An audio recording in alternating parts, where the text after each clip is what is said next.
let's just transition into some sins that we liked. Aaron wrote this sin about pubic hair. Welcome to Behind the Sins, presented by CinemaSins. Welcome to Behind the Sins, a weekly look at everything going on inside the world of CinemaSins. I'm Aaron Dicer, and I'm joined as always by Jonathan Watkins.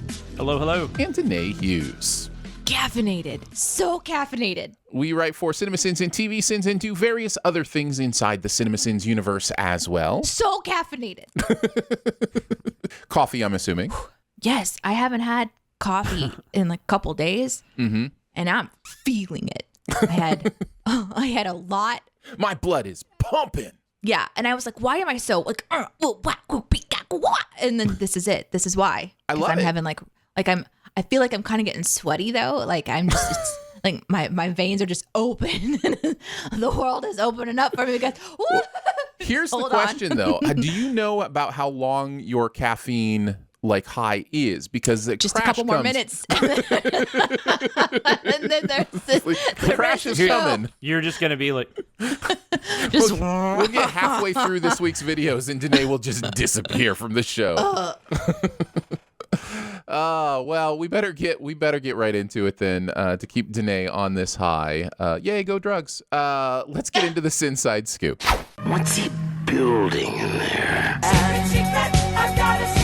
Pay no attention to that man behind the curtain. This is a true story. We're going to take a look at the videos from the week, the process of sinning them, how we felt about the stuff we are sinning in general. We like to kick it off in the commercial sins world.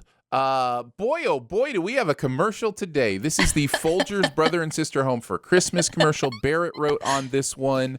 I remember reading an article about this commercial 5 or 6 years ago. I don't remember this commercial. I know the Folgers thing. It's I know awkward. obviously the Folgers song. This is an infamous commercial. People have been talking about this commercial since it came out, 10 years, 12 years ago, something like that. So we're not the first ones to insinuate the incest. No. This is, No. like I said, there are full articles written on there's an in-depth history with the actors in this commercial, that interviews them about what they were told, how they were told to act, or people really care about this commercial. Yeah. I mean, it feels like they'd be a really good couple. So I wonder if they.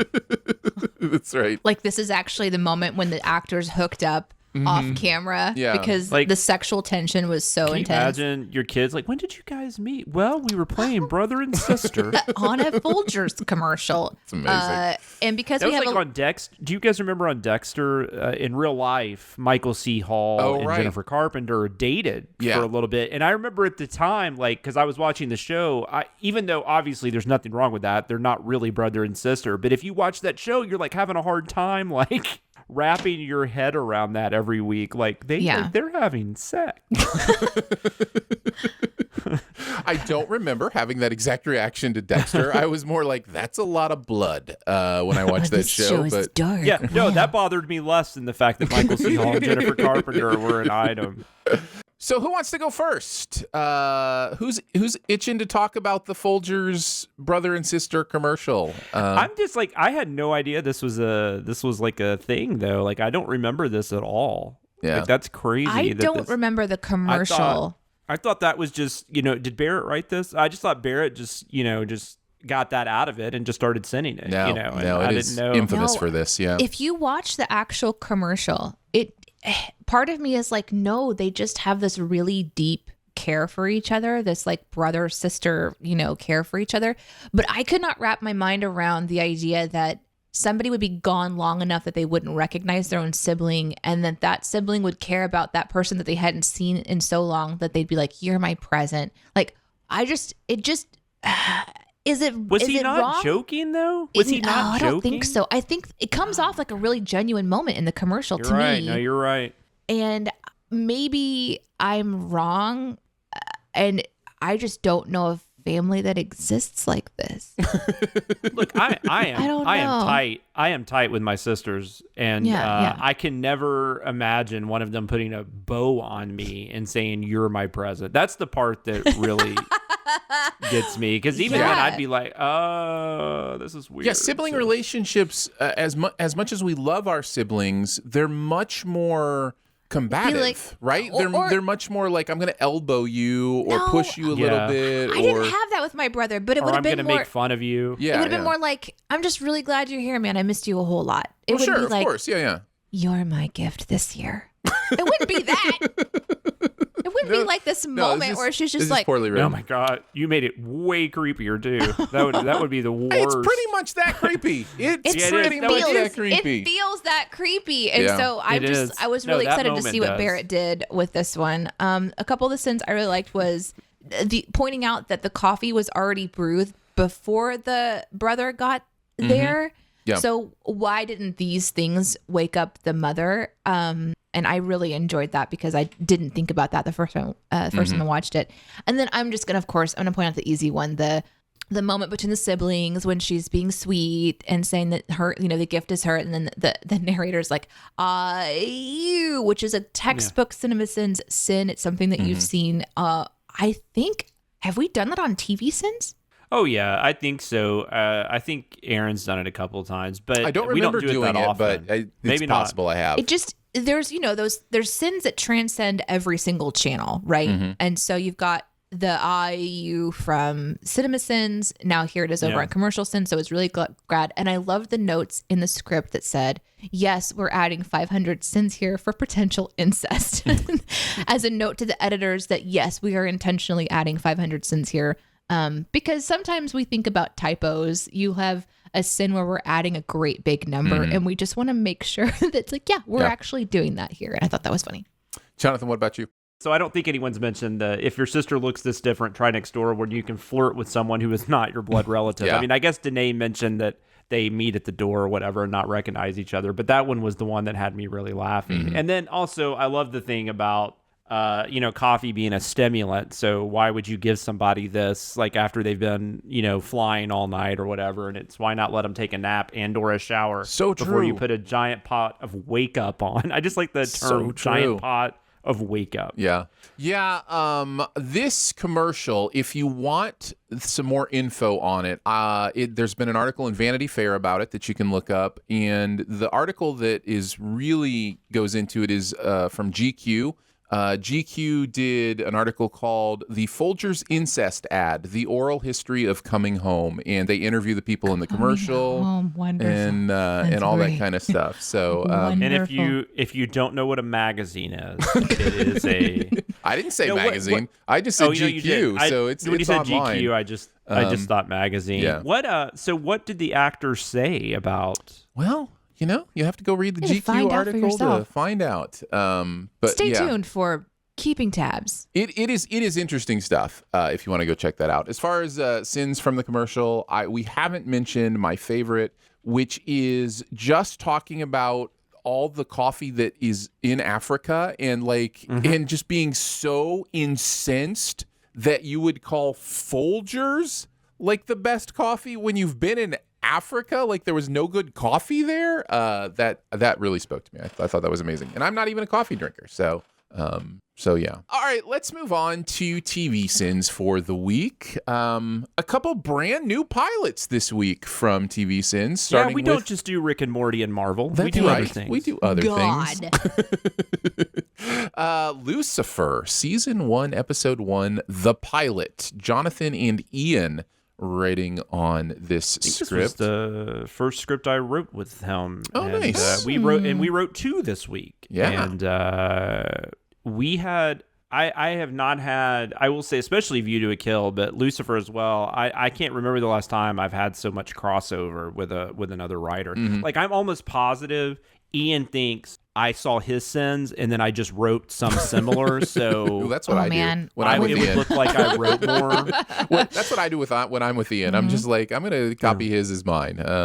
Yeah. That's just a standard. You see Ian's script and then you think, yeah, I could write a sin like it. And then I'll just pretend like I had to choose the better one. I genuinely just combined one this morning that me and him wrote that we'll be talking about in a couple weeks. And I think like 15% is mine now. Like I didn't leave much of mine in because he was killing it. So what did Ian have to say about this one? I will tell you right this second. Well, yeah, super ready. Okay. Ian said, this was my first exposure to Lucifer outside of the satanic cult that I attend every 6th day of the 6th week. Yeah, that's you guys think that's a joke, but that is a true story. But obviously... You can't spell Satan without Ian. Satan. He says, but obviously I'm not allowed to talk about that after the unfortunate incident with those aubergines flavored biscuits last year. Aubergines flavored biscuits last year. Mm-hmm. Yeah. That's got to be a British thing, right? I don't know what that is. I think it's eggplant. Anyway. And don't they call cookies biscuits? Yes. Am I wrong about that? No, you are correct. Yeah, and they're very frustrated whenever we correct them that it's a cookie. I can't speak for all of the Brits, but Ian in particular held up a cookie one day. I'm sorry, a biscuit. And it was a cookie on the top, cream in the middle, a cookie on the bottom. Clear. It was an Oreo. It was a blonde Oreo. And I was like, oh, it's a cookie. And it was as if I stabbed a baby. He's like, what? No, this is a biscuit. What do they even have biscuits? I thought you were going to say, do they even have babies?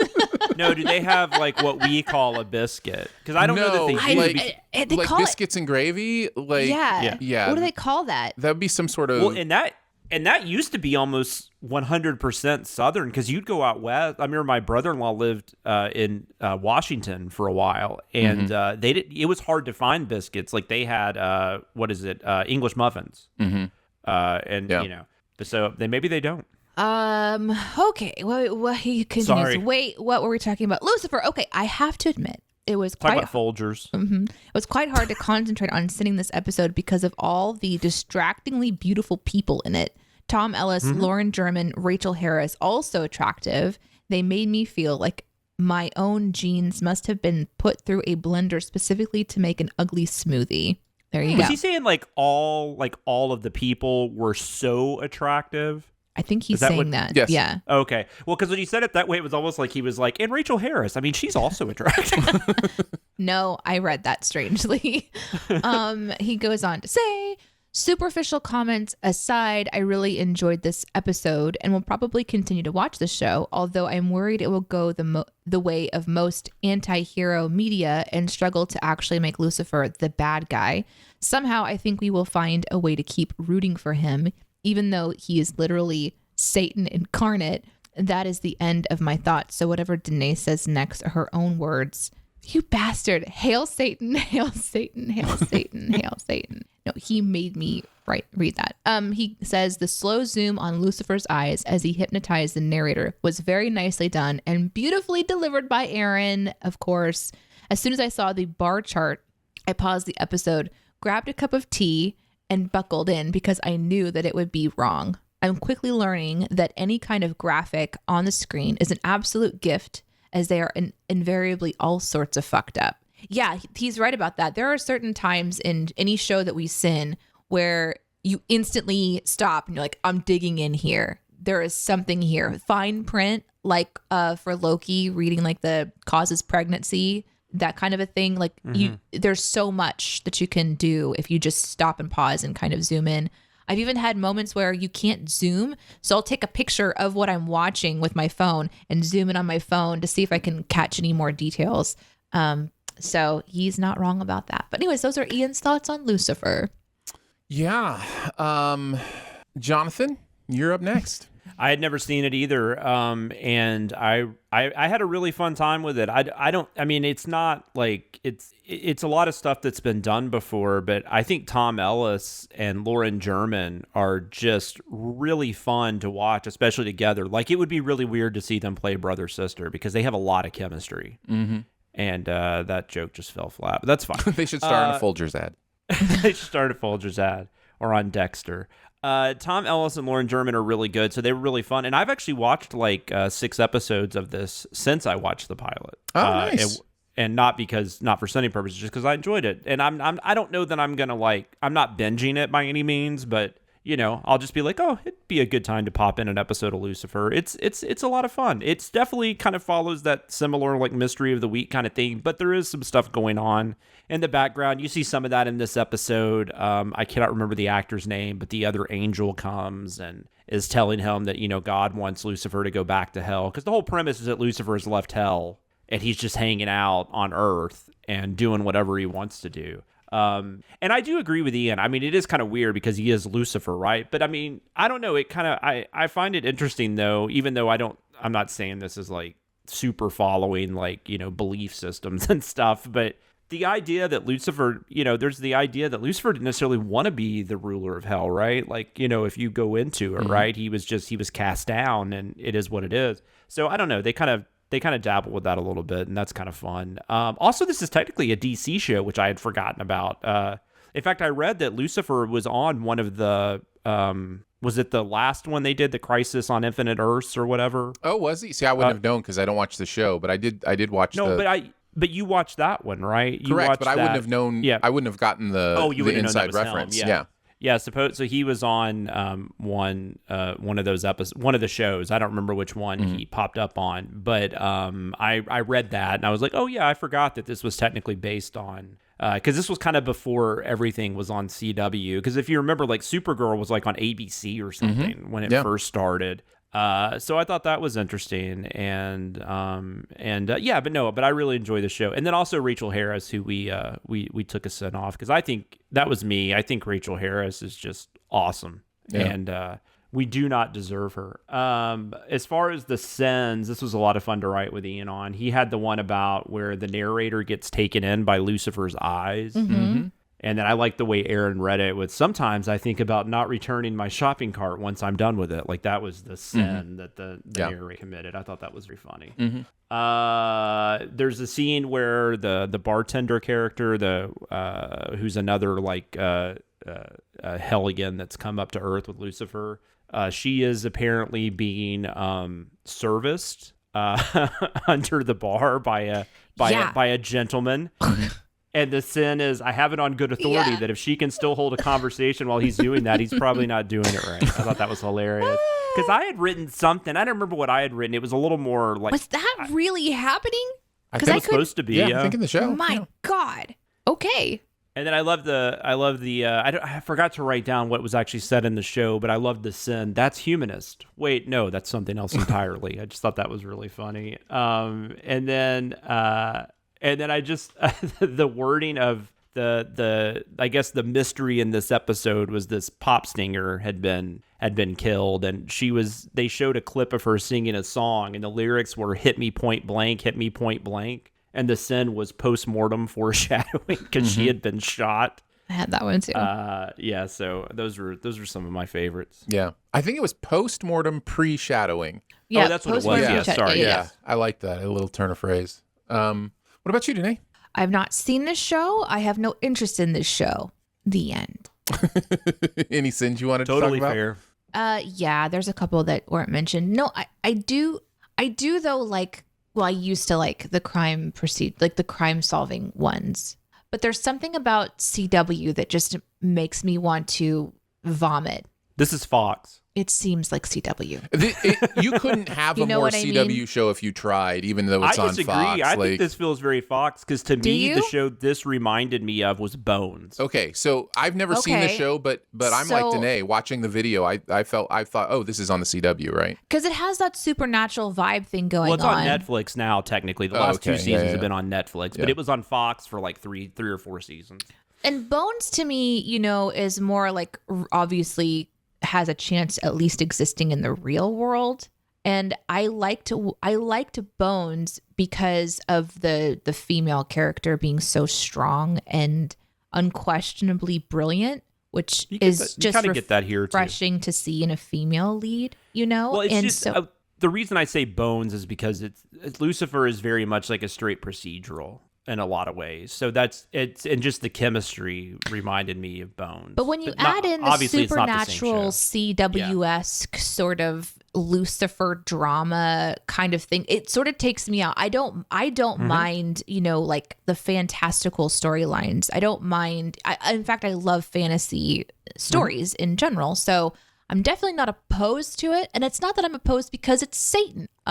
I think it's more like I don't know what the driving factor is in it. And that's probably because I haven't actually watched it. So, of course, I'm just going off of the Sins video. But watching the Sins video will oftentimes give me a glimpse into whether or not I'd be interested in it. And because I haven't watched a crime procedural in a while, I don't know that I would be drawn to one where, Satan is the lead. Yeah, no, I'm not. I just had to just make sure, kind of scan my internal dialogue there. Some of the sins that I really liked, I tend to, I'll watch the video and then guys, I'll go read the script. And there's oftentimes just notes from, I know it's not a CW show, chat. I realize it is a CW show. Although I'm quickly go back. The fact that she was getting pleased, it should have been my first clue. It wasn't CW. It was Fox, because that's a very clear, lines are drawn. I don't think CW would have a moment like that. But anyway, you don't think? I don't know. Really? You think they would? I wouldn't think there's a distinction between what CW will show and what Fox would show. They're both network. I mean, that just seems to me like, I don't know. CW. Well, I mean, I know what you're saying in the sense that I will say it's not, in the sense that most of the CW shows that we have covered have been more of the teenage variety. Right. They do have CW shows with adults. Yeah. They have Dynasty right now. I mean, I'm sure Dynasty would do something like that. Yeah, sure. I know what you're saying. Yeah. You wouldn't see that on Riverdale. No. Or Vampire Diaries. Yeah. No, not at all. Some of the sins I like are because I'll go and I'll read the script after watching the video, and I'll see the notes that are written to the narrator, and I find them delightful. So the sin is also, I'm so relieved to see another cop story that has an underdog detective trying to prove their worth after a vague case that went wrong. Who says fresh ideas are better? Me, I do. And the note to the narrator is not, in fact, glad at all.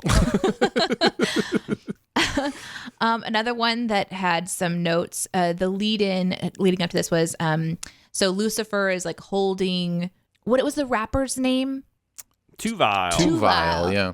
Over the balcony and threatening his life. So you've got this guy who's kind of being about to be launched over, and Lucifer is asking questions. And so Tuvile, for his life, he's like, okay, I hit her once because I found out that she was cheating on me. And the narrator quips back, oh, in that case, all is forgiven. I'm glad we sorted out this dreadful misunderstanding. And the notes to the narrator are heaps of sarcasm. Heaps of them. Yeah.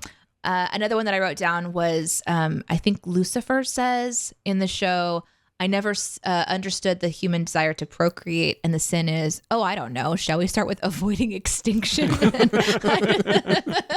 I just wasn't expecting that. Yeah. So I enjoyed that one a lot. And that was written by Ian, the one of us who doesn't have a child. So that was There you go. Mm-hmm. I very much like you, Danae. I did not find anything about watching this video that made me want to watch the show. But part of that may be it's not a comment on this looks like a terrible show as much as it is for me. It would take moving mountains for me to get interested in a crime procedural at this point. And I was a huge CSI. I watched every episode of CSI, watched every episode of CSI Miami, watched every episode of CSI New York. I was into CSI. And I'm not judging. No, feel free. This face that I just made, the podcast listener can't see, but this face that I just made, it wasn't one of judgment. It was one of contemplation. I'll just say this: CSI Miami, David Caruso was such a turnoff in that show. I couldn't get involved. I loved it. CSI New York, I just thought was dull. I remember, but I loved Vegas. I loved Vegas. Yes, Miami was over the top. I'm definitely going to be watching the new Vegas reboot. New York was dull. Well, that's why I bring it up. That's what I was saying. I used to be a huge CSI person, and I don't think I'm going to watch the new one. I have lost all interest in 42 minutes of getting to a place where you kind of tipped you were in the first 10 minutes. The formula became so obvious to me and predictable. And so that's probably part of why I wouldn't be interested in watching Lucifer. But as far as sins go, you guys covered pretty much everything I had. Lots of great stuff here. The only one I wanted to mention is they don't call me the abacus of YouTube narrators for nothing. I just thought was really funny after adding up 372 incidents of Lucifer being pompous. So I really enjoyed that. All right, let's move into Monsters at Work. This is on Disney Plus and is in the Monsters, Inc. universe. By far, the biggest comment in this video is, wait, this is a show? Like, people didn't even know this show existed, like that there's a Monsters, Inc. television show. So anyhow, yes, this show exists, and we sinned it. So this was a, who wrote on this? Danae, was this you and me? I. Yeah, I think Danae and I wrote on this one. But yeah, I was involved. Danae, let's start with you. What did you think of Welcome to Monsters Incorporated? I loved it because I'm an animated dork. I loved it, and I also I think because I have a kid and I'm like continuing to look for things that she might be enjoying, I have that lens on all the time now. And this is the shift from Monsters Incorporated turning into a laugh factory and giving them a place to talk about or to continue that story of what happens to Monsters Incorporated after the movie when you can't scare children to power your entire existence. You now have to make them laugh. And how does that function inside of the business of Monsters Incorporated? And so you have this introduction of characters that we already know and love. I shouldn't say introduction. You have a, reintroduction to them. And then you have new characters kind of coming in. And the delightful part of Monsters, Inc. for me is just the creativity in the monsters. And there were a couple of times I genuinely chuckled. I actually kind of laughed. There was a couple of really good humor moments. And I can see kids enjoying this. And adults like myself who enjoy the sweet, sweet G-rated content, the candy for our brains, the break from the intensity of reality, where the funniest thing to happen in the next 5 minutes is a monster with suction cups touching a baked good. And you know what? That's okay. I was surprised though when Mike was getting a blowjob at the bar. That was surprising. That was to weird. me. That was surprising to me. I did not expect that. Also, Didn't even know he that could was get his a eye. blowjob. I didn't know. Yeah. So we learned a lot about monster anatomy in this episode. Yeah. I feel like I'm going to hell. What after does are. distinguish No, a tentacle from a penis? Really? We don't At know. the end of the day, what does? Like, let's just transition into some sins that we liked.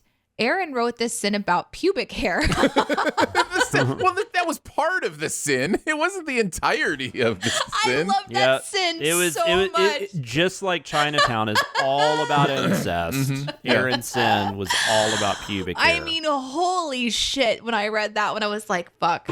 Why do I do this job? I felt that way on when we get to like the main channel content too this week. There's some good shit you guys are writing. I hope you have opinions about working out in thongs because I'm really curious what the answer I to have that opinions about thongs every day. If we want to talk about it, it will be a very similar chat. We will get to that. But anyway, so that was one of my favorite sins that was in this particular script was the idea of just going, here we have this monster covered in hair.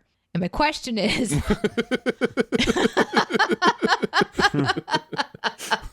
just like trying to break down how any of this works in this world. It starts with him saying, keep your shirt on. Yeah. And it's like, who's wearing a shirt? Very few of you are wearing clothing. Like, no. It's such a great question and it's such a funny thing to just get, just to sink into. I also liked Aaron pointing out just the scare floor tactics, like how they flipped the scare floor into a laugh floor so quickly. And this is where his love of Pixar and the recollection of story was really helpful because I couldn't quite grasp where we were in the timeline on my first watch. And it's really soon. Like, it's just like, was it the next day or something? Yeah, it's immediately after the first movie. Yeah. And at first I thought that there had been like a little time that had passed. And on my second watch, I'm like, wait a second, this is immediate. This is the bad guy has been arrested and suddenly you throw these two people who shouldn't be in charge of anything, to the top of the food chain and, okay, just suspend your disbelief or whatever and just, run with it. But kind of the pointing out about how quickly you can switch one thing to another, it would be like going, it was insanity. So I liked how those were written. I liked the sin about unblinking eye contact while touching baked goods, because I felt like that was out of left field. And I think those are fun to just sprinkle into the scripts. I also liked but why are these letters so crooked? There's a sign in the background it's like one of those felt signs where you can kind of take the letters and you push them in and they are all clearly aligned, to talk about these different floors that they're on. But the new edition on the bottom is out of whack. And it's obviously designed to draw our eye to it so we can see laugh floor instead of scare floor or whatever.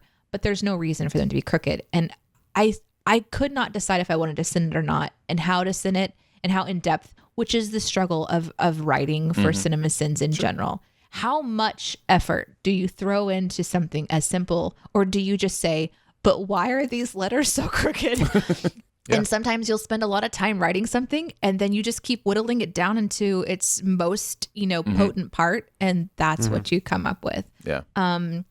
There was also another one too that I really enjoyed, because both Aaron and I sinned the quote unquote transactional nature of a job versus the familiarity of family. But Aaron wrote it so much more succinctly. So there's this moment where this new character has been taken down to the maintenance section. So he thought he was going to be this like big time new guy at Monsters Incorporated and scare all the children. He gets to work and he's basically told, yeah, that job doesn't exist anymore. And now you're working with maintenance. And he meets these new maintenance people. And he's obviously like upset about it and discouraged about it. And the maintenance people are like, no, you're family now. And man, is that a trigger for me. And it's a trigger for Aaron too. And I'm not surprised we both went at this. But just because we work together does not mean that we're like best friends and family. And I'm not talking about my current job. My current job, I actually consider the guys to be really close. Like we're really close knit.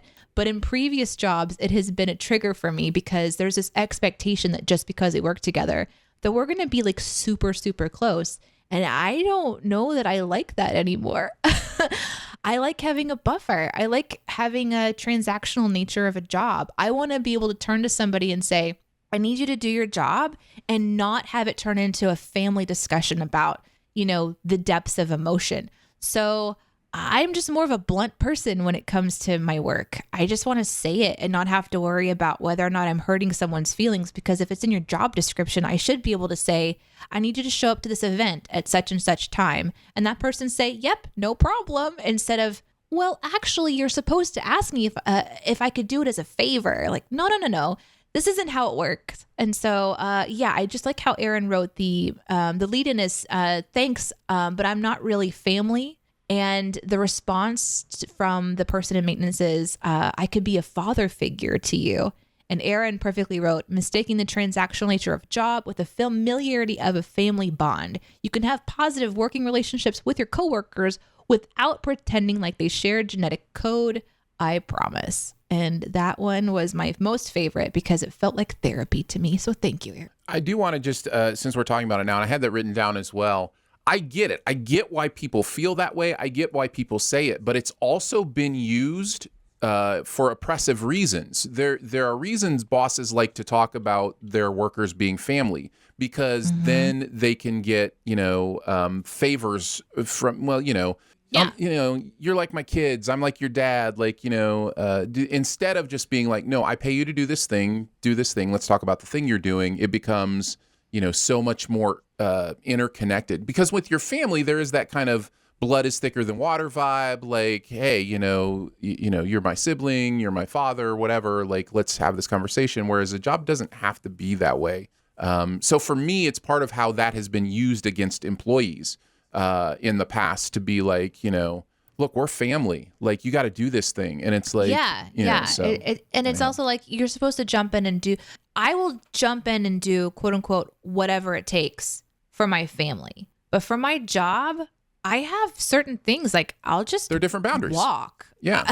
Like if this gets unhealthy, I don't have to be here. Right. Which is also true for family. So, every family dynamic is different, but there's a different level of like, I don't know, of care that goes into when you say family, it's like, it's in my heart. It's like it's a deep thing. These people have known me since I was born. So they've seen me through a lot. Whereas if you say we're family at work, I'm like, this doesn't make sense. But we're not. But I get what people mean by it too. I don't want to be completely dismissive but I of it. like that we're putting our finger on it saying no.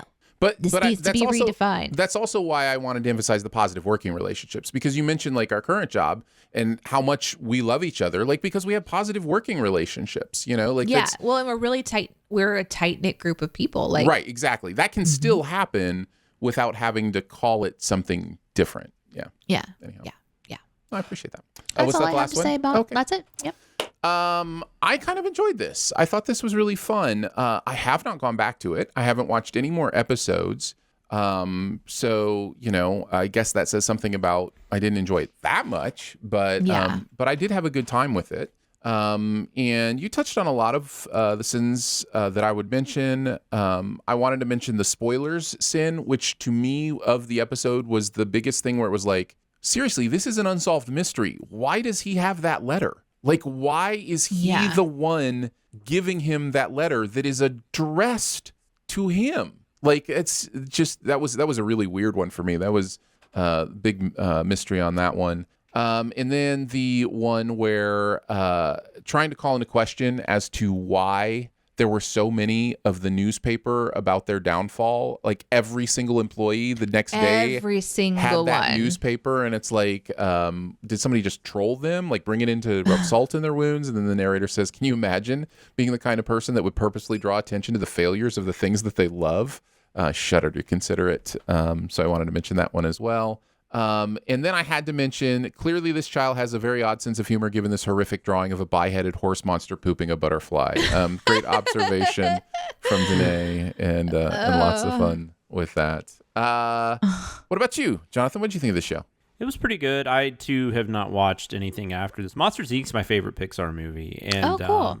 And I actually really love Monsters University. I think Aaron and I have talked about this on this show enough. But so I like all that, and it does feel. I don't know if Pete Docter was directly involved with the show, but it definitely has that feeling. I mean, it definitely feels like something that it should be included in this universe. Although, I mean, it does help that you've still got like Billy Crystal and you've got the actual voices, John Goodman and Jennifer Tilly and everybody doing the voices. So that definitely helps. So I love that it's all being taken. Like it's not just like I don't know. Like they used to make those, and they might still do this, but like I know like Disney Channel would do those like after like Disney would have like a big hit movie, they would do like a show on Disney Channel that just kind of looked cheap, and like they had like a Tangled show or like whatever. And this feels like something that could fit right alongside with the movies, much like the MCU shows feel like they could fit right alongside the movies. I feel like this is kind of the same thing.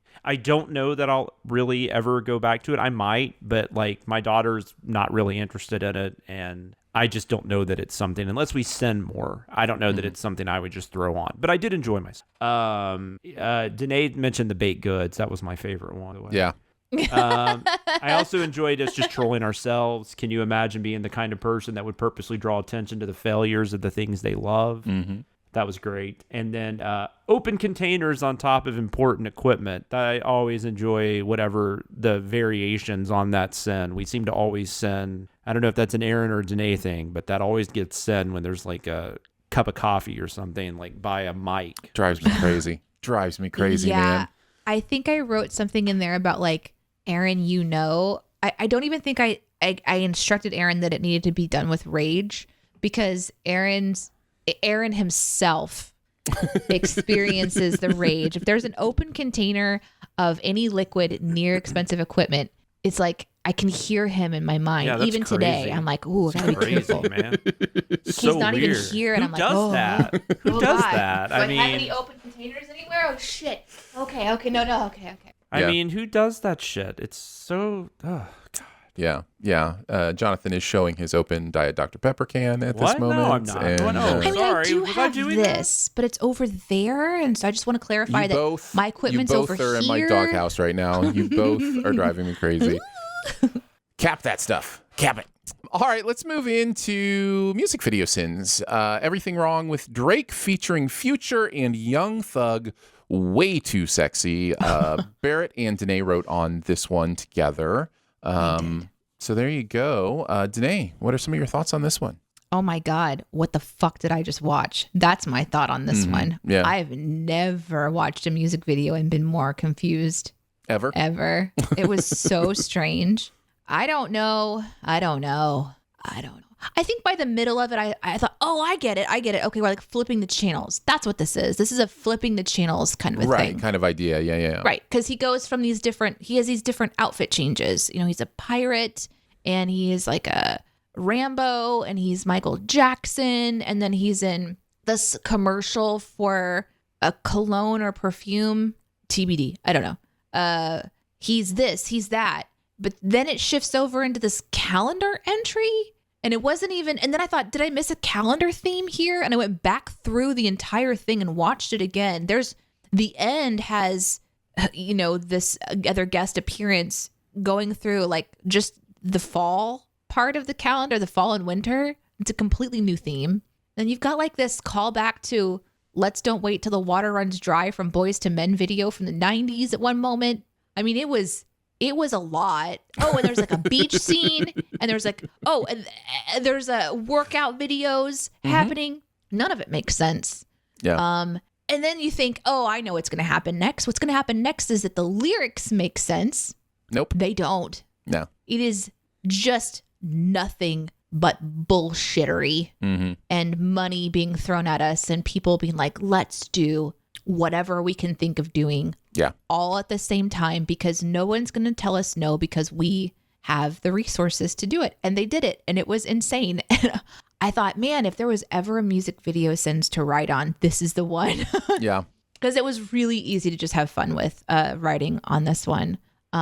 So Barrett did write a little bit. Do you mean to read what he wrote? Yeah. Barrett says, Drake looks sexier as the old man on the beach than any other time in the video.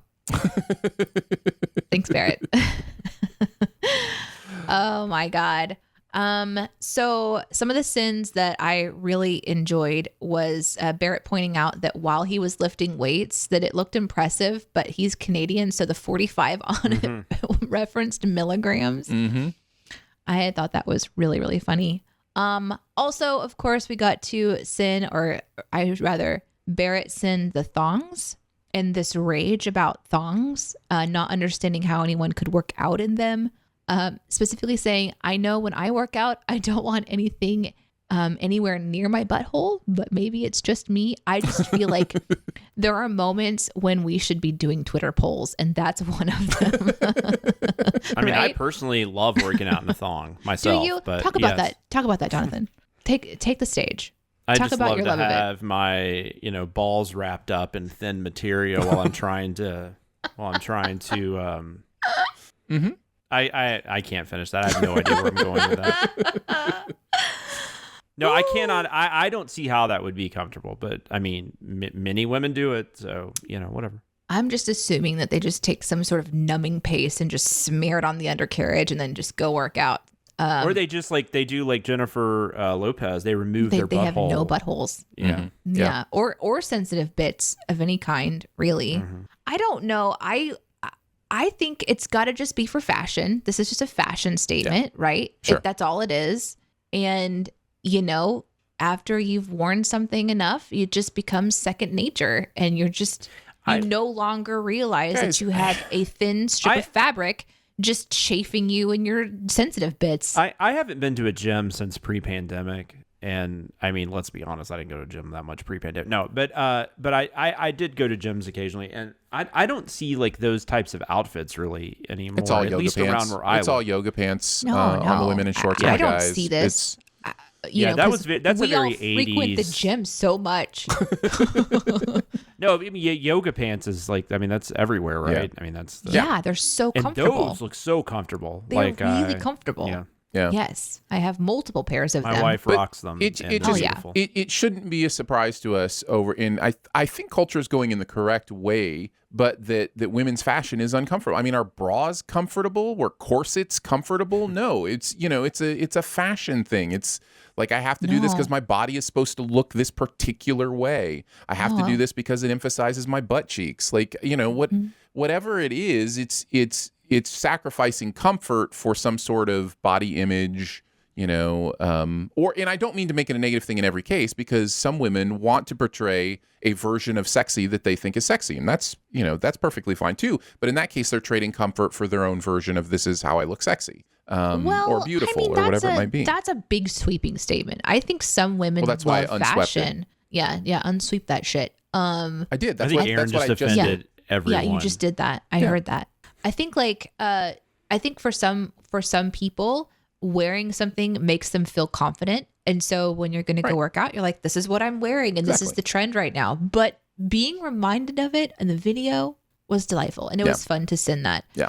Well, I will say, when I've gone to a gym, this is, for me personally, when I've decided I'm going to join a gym or I'm going to go work out more, like I will actually go get like clothes just specifically for that, just because I think that kind of gives me incentive in a weird way. This is a whole different story, but that just made me think of that. Yeah. Yeah.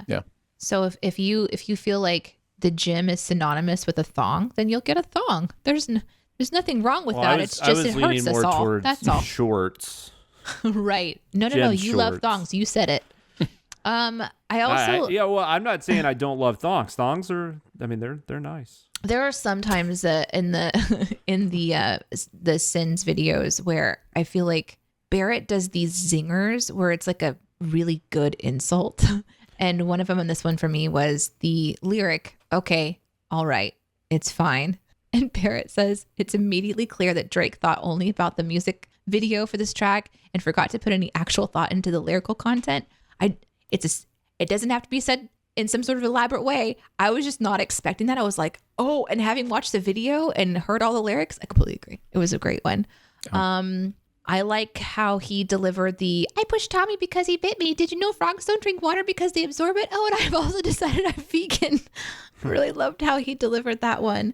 And then the part about the guys when they're out on the sand and they're doing the motions with their arms out, just the way that all came together, where you can hear the men thinking right arm, left arm, wiggly waterfall fingers 2 times, point to Kawhi. And he's like, fuck, I forgot the next part. It just turned out really well, and it made me laugh quite a lot. Nice. Yeah.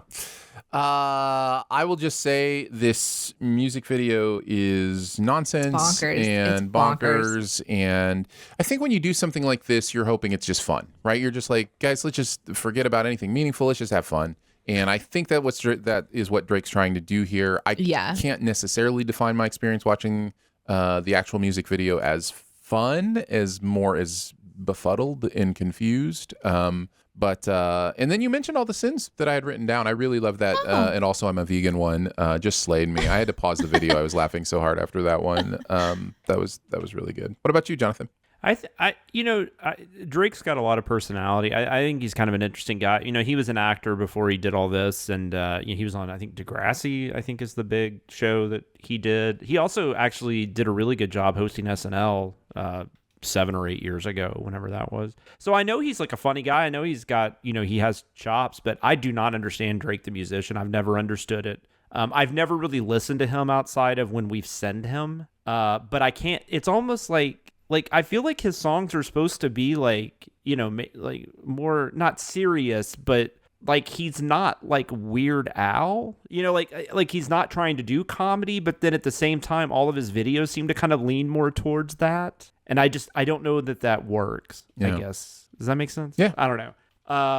But so I don't really get him as a musician. I never have. And this song was about the same as I felt about all the other ones. So, I mean, it just kind of went in one ear and went out the other. I didn't really think about it much afterwards. But as far as I loved the sending sampling Right Said Fred as a fucking Mortal Sin, folks. I just thought that was great. Yeah, that was good. And then when he was doing whatever he was doing in the gym, his air humping or whatever that was, if Drake needs this much practice and training, maybe he's just not all that great at humping. I thought that was really funny. Yep. Well said. He was getting his gyrations down. His gymrations. Yes. GM. Let's move into CinemaSins. We're doing some Bond movies. And this one is A View to a Kill. Jonathan and Ian writing on this one as well. What did Ian have to say about A View to a Kill? He said, do I have to do this, Danae? Am I really done thinking about this movie? Oh, I am really done thinking about this movie. It is so dumb and bad and dumb. And no, Jonathan, A View to Kill is as much a good song as Chief O'Brien is best known for Deep Space Nine. Wow. I know you can actually use the way I phrase that to prove your point, but it will not change the fact that I am right and Miles Edward O'Brien belongs in the Enterprise, damn it. Right. A View to Kill. There's jumping the shark, and then there's jumping the Golden Gate Bridge with a blimp. And that's really all that needs to be said about this steaming turd of inconsistency and innuendo. In your endo, Bond. In your endo. He goes on to say, my favorite sin to pull together was describing the fever dream that is fucking bizarre opening music sequence. It honestly feels random for the sake of being random, with no discernible link to the film's themes at all. Of course, Jeremy delivered it masterfully. Comparing Mayday's outfit the first time we see her to Q's when he is playing Judge in Star Trek TNG got a lot of love in the comments, which was great to see. It's one of those things that looks obvious to me, but then again, my brain is 95% Trek at this point, so I struggle to not see Star Trek everywhere. I finally got to address the single most annoying point in every single Bond film, that he should actually be called 007, not this 00 bullshit. Lastly, food. Everything wrong with James Bond's quiche. Honestly, they're on a time crunch, and this motherfucker has time to bake a fucking quiche from scratch. One to add to the bingo card. Quote, Ian gets pissed off about how food is presented in film and television. Yeah, I think he might have even written like a couple more sins about that we cut. I can't remember. He had a gathering of sins around that dish. Yeah, it bothers Which him. I didn't think twice about when I'm watching it. Like I didn't mention it at all, and then he's got like 5 sins about it. I'm like, oh, that's hilarious. Yeah. A direct response to the 0 and 0 thing, as somebody who's been in radio for a lot of his career, that is definitely a like techno speak that has bled into like radio state, like 101.7, like that kind of stuff. So yeah, that's an engineer speak kind of thing. Oh no, I get that though. I mean, I not that I've ever done I guess I've done stuff like at school and stuff, but yeah, no, I correct myself all the time when I say 0 instead of 0. It's a perfectly valid point. It's just so funny that those kind of things, shift. And for a while in radio, stations started calling the point a dot. Do you remember this phase, Danae? I think you were on the air during this phase where all of a sudden stations were going from like 93.7 to 93.7. And yeah, like, was that? What are we doing here? Like, that was like it was like a merger with website. It was like people are talking. It's www dot. So let's go ahead and change this to a dot as well, so that we are also cool and hip. We're cool and hip radio. This is the coolest, hippest, newest thing. Yeah, exactly. Welcome to Cool and Hip Radio 99.7. Yeah, exactly. Give you the weathers on the O's. A little black circle. Why does it matter? So, Jonathan, what about you? You're a bit of a Bond aficionado. I am. I think there's a few. I think there's maybe 1 or 2 other Bond films, at least one other Bond film that could be in this range. But for me personally, this is the worst Bond film. It's so bad. I will say this though, it's one of the ones I've watched the most because I did not see this one in the theater. I think my first theater Bond was the next one, which is Timothy Dalton's first one, which Living Daylights. But I did see this was 85, so it probably popped up like on HBO or whatever, like 86, and it was on all the time. And so I was like 10. So, I mean, obviously I was watching this like constantly because it was Bond, it was on. And so I can't even tell you how many times I saw this movie as a kid. It's kind of like, I think when we talked about Superman 3, I mentioned that, thing where I hate this movie, but I've seen it like 90 times. So I almost could have said this without even watching it. Like I know every beat in it. Now I haven't watched it that much as an adult because I don't think it's good. And I will talk about this a little bit in Keeping Tabs.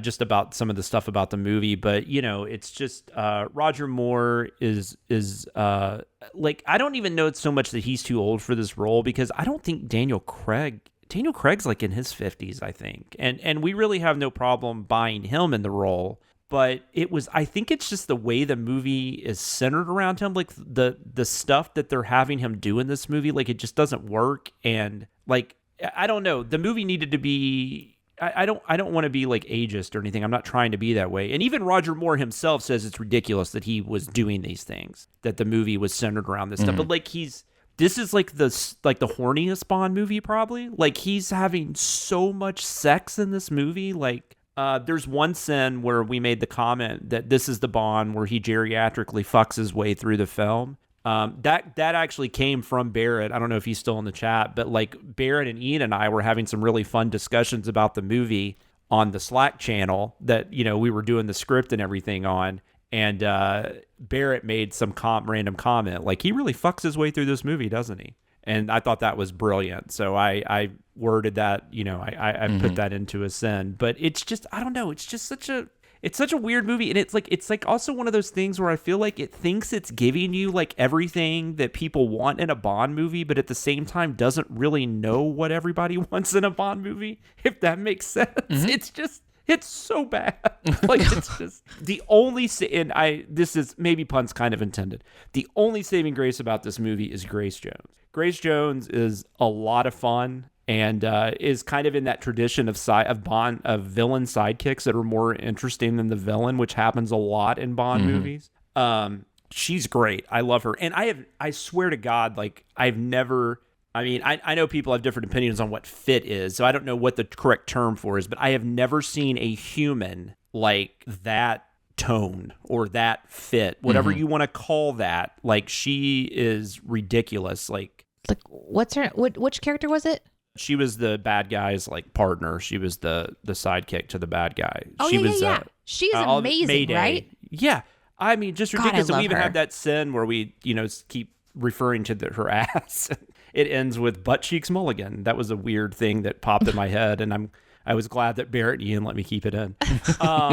But I mean, she's just ridiculous, and but she's so good in the movie. But everything else about this movie is some things that I loved. This was so much fun. Ian and I had a lot of fun writing this. I loved Ian's comment about being a helicopter in a Bond film is like being the Titanic in, well, you know. Yeah.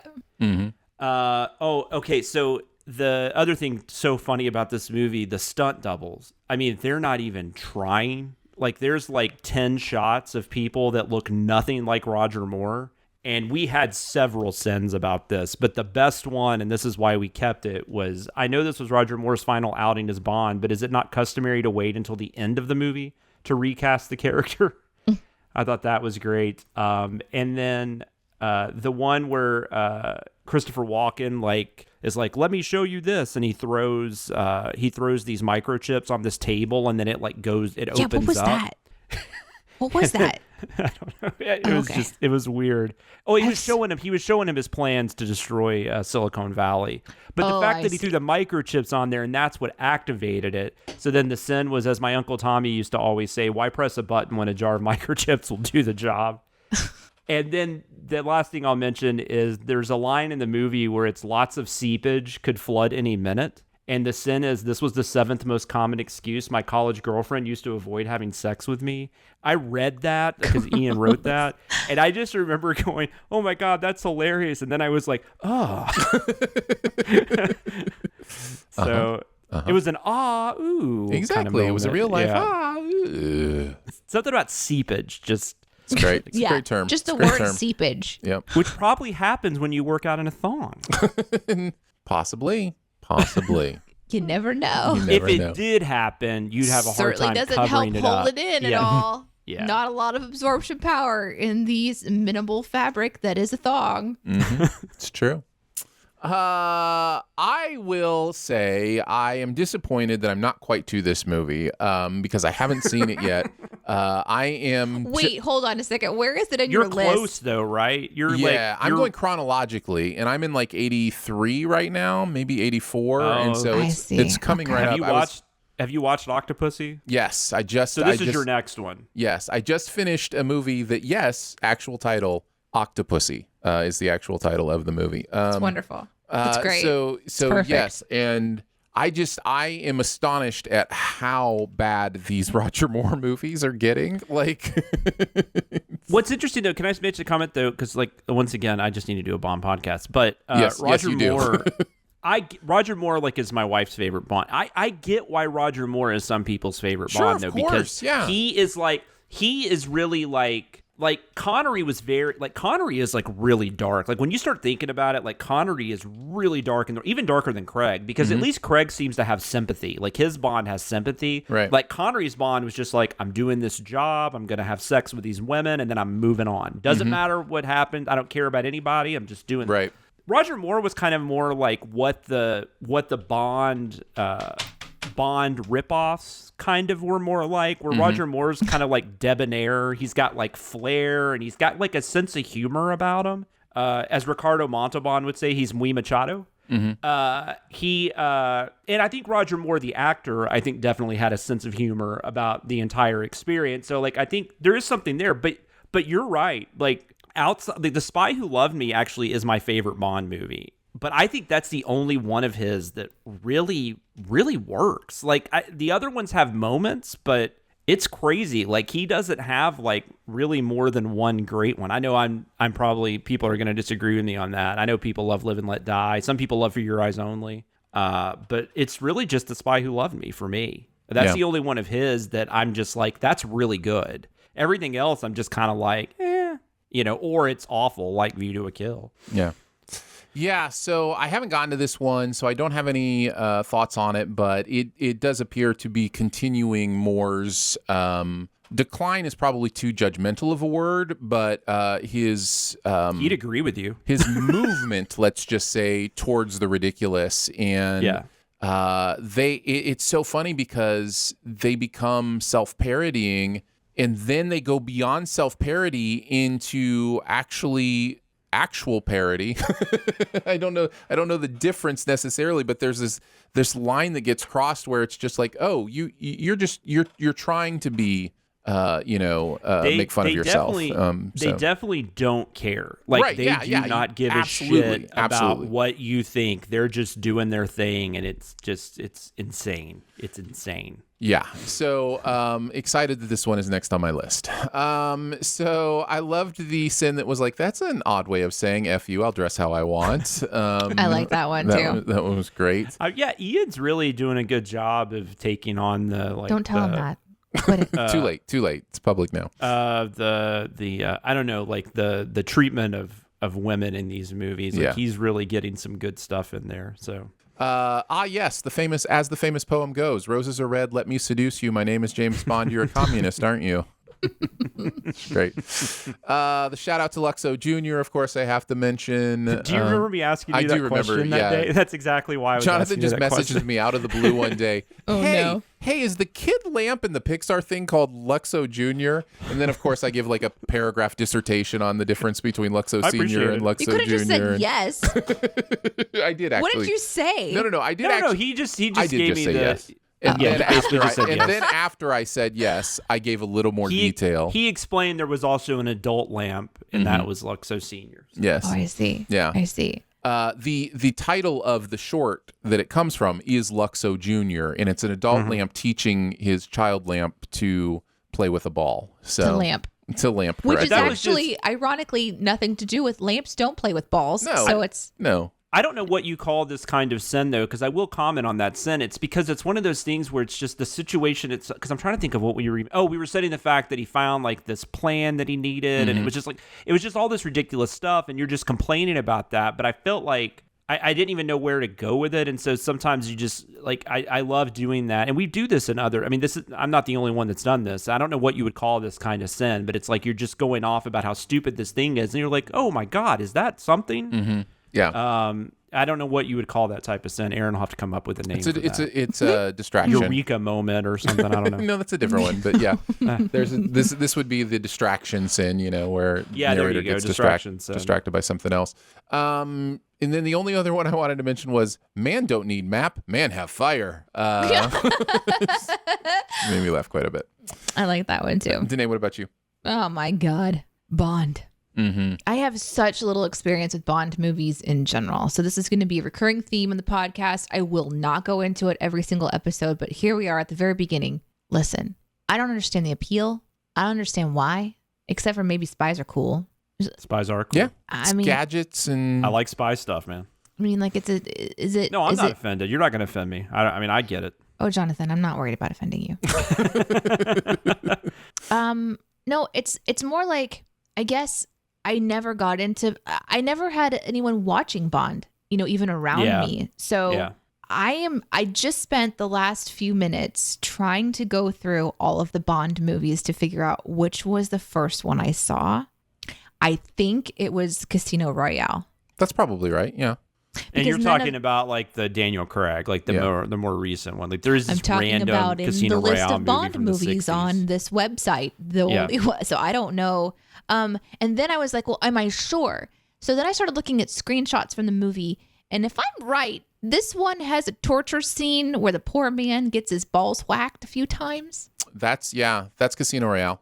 Oh, yeah. I thought you meant View to a Kill, but no, that didn't happen to View to a Kill. No, that's Casino Royale. Yeah, the chair with the place for the genitals to hang through so that you can thwack them. What a first one to watch. Yeah. What an uncomfortable moment. Because here's the thing, it kind of reminds me of when Batman kind of went more serious. Yep, sure. And so you're watching Dark Knight Rises, whatever you think about that or not, we're not talking about that, but just the vibe of it turning from like this sort of fantasy entertainment sort of style of storytelling into the gritty reality of what it would take to actually make a Batman.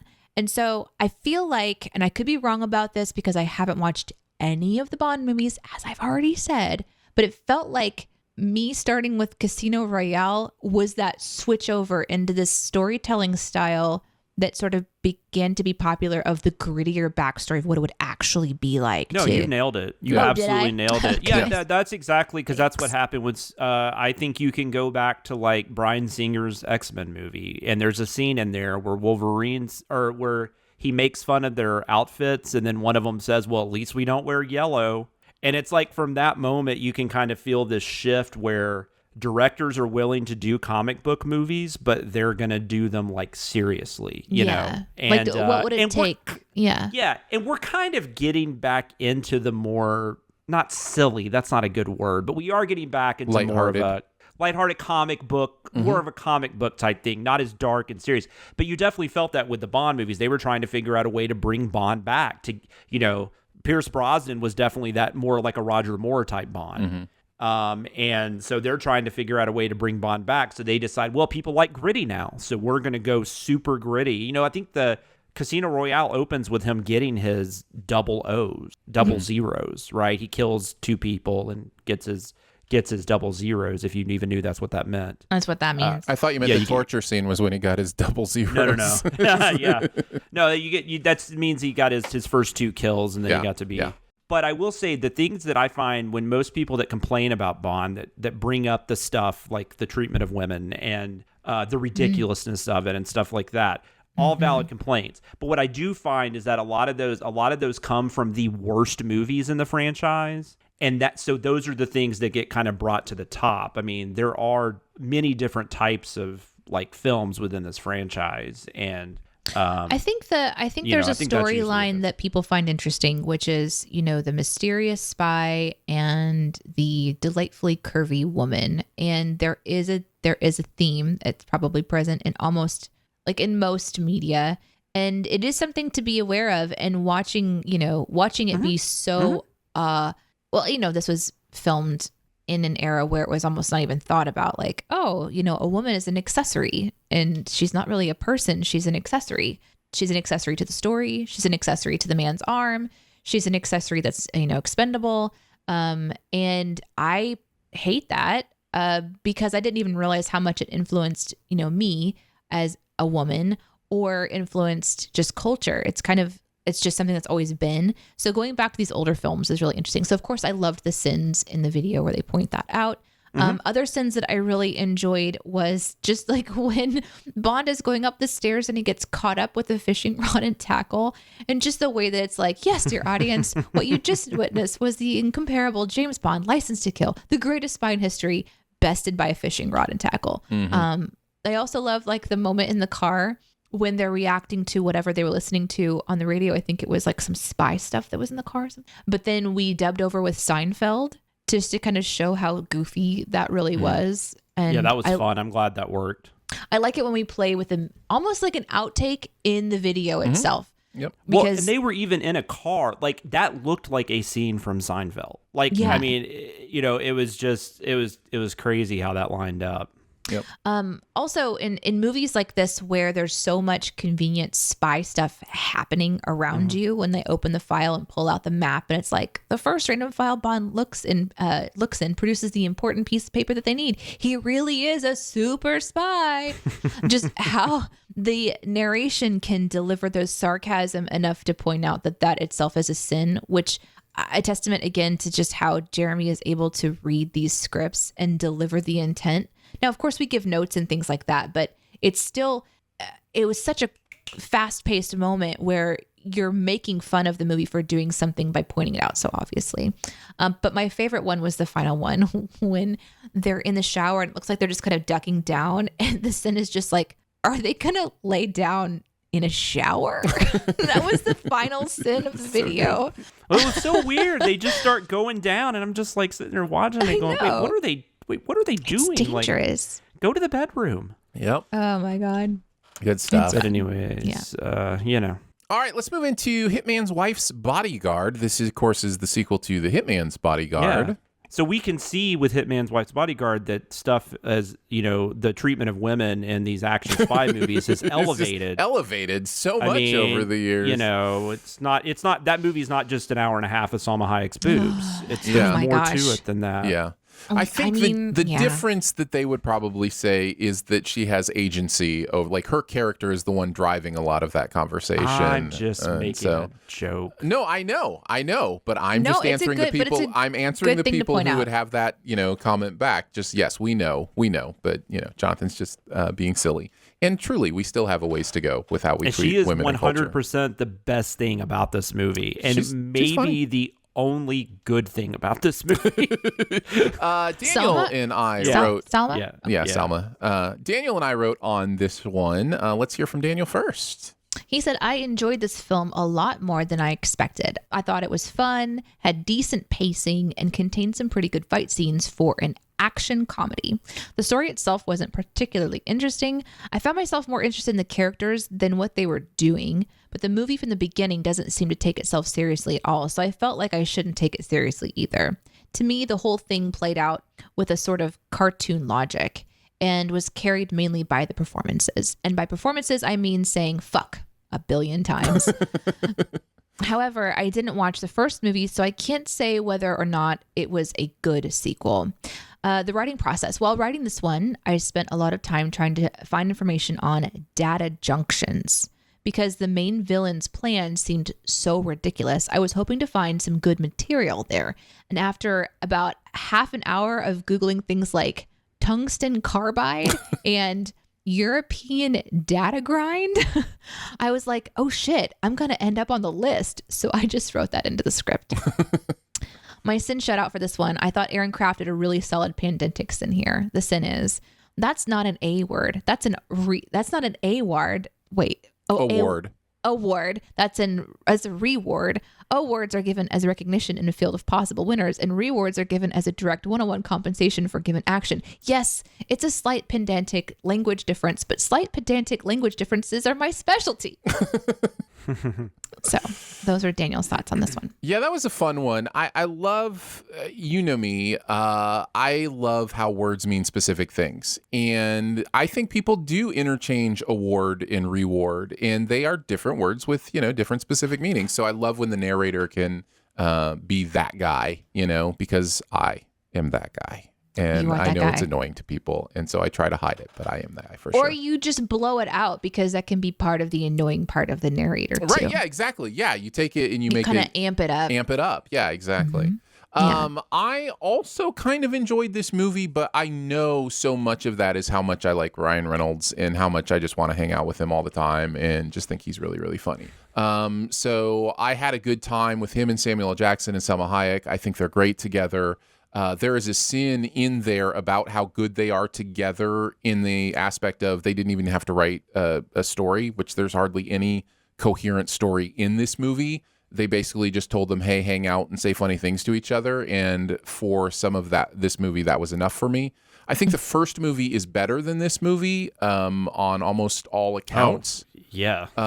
But this movie was still fun enough for me to come away going, oh, that was fun. It's probably a terrible movie. Like if you break it down into segments and go, dialogue, writing, it's just no, there's a lot of terrible stuff here. I just hate this distinction though. Like if you like the movie, it's a good movie to you. Yes, I don't know why you have I agree. I don't know why you have to say, oh, but it's a terrible movie. I don't know. I don't understand that. You say whatever you want. You feel whatever you want to feel, Aaron. Thank you. I appreciate that. I gotta say that's a movie. And you are more of a you actually are a critic, so I mean I think you're thinking it more with a critic's brain, and Correct. I get that, I appreciate that, but I don't know. It's like if you like a movie, you like a movie.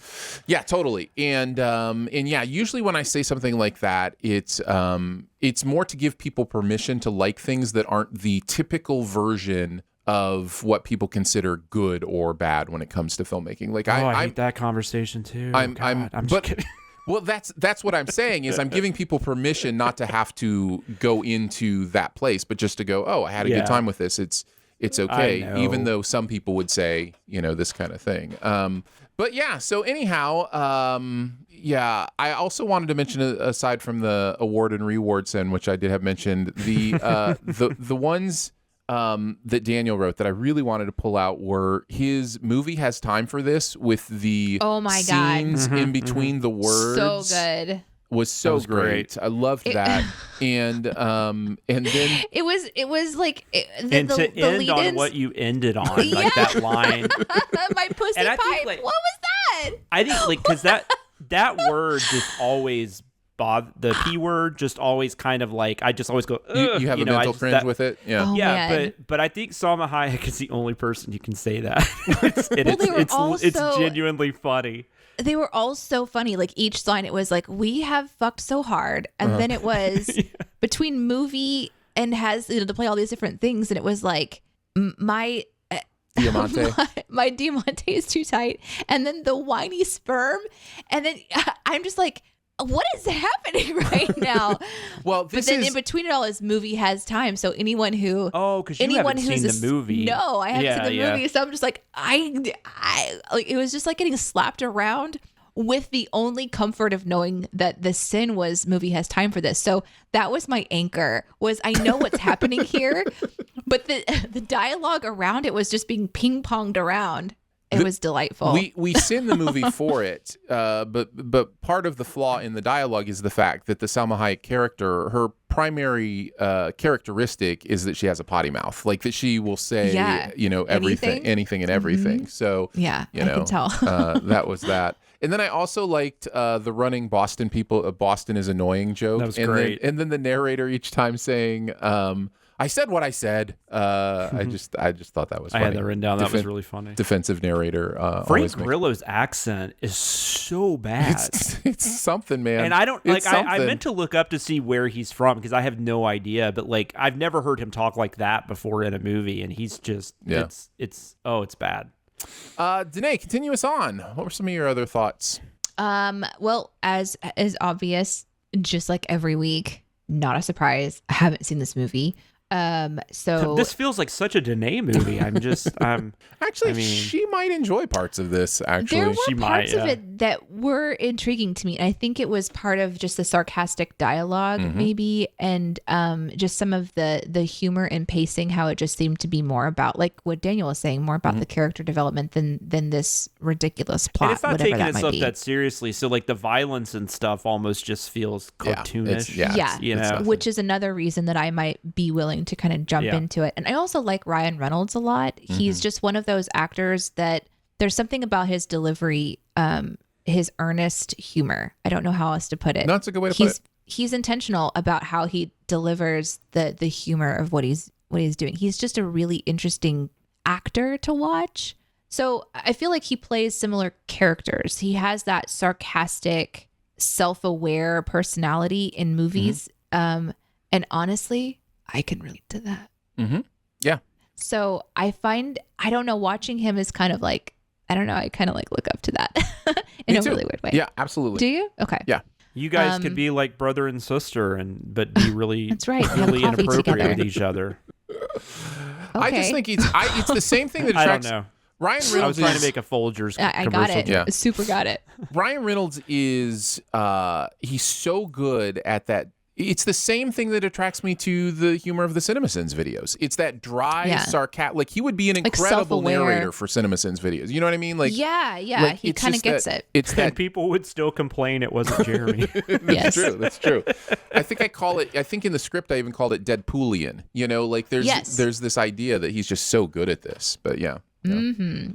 I also like that it wasn't just the callback in the I'm using the word callback, but that's kind of not maybe even accurate. But in the movie Has Time for This, where, you know, you're referencing other parts of the movie and you're kind of bringing them into the forefront of the sin and showing them, you know, he survives this and this and this. There were a lot of those callbacks in this script that kind of pointed out other scenes. And the amount of work that goes into that and to remember those places as you're sinning something, to be able to call back and write down timestamps for moments that qualify your sin, it just adds a dimension to the script for me. I really loved this script. I had a lot of fun watching this one. There was one too that I really enjoyed for Florence. Usually the sin would be not to be confused with Florence, you know, wherever, but it was Florence and the Machines. I really appreciated that one.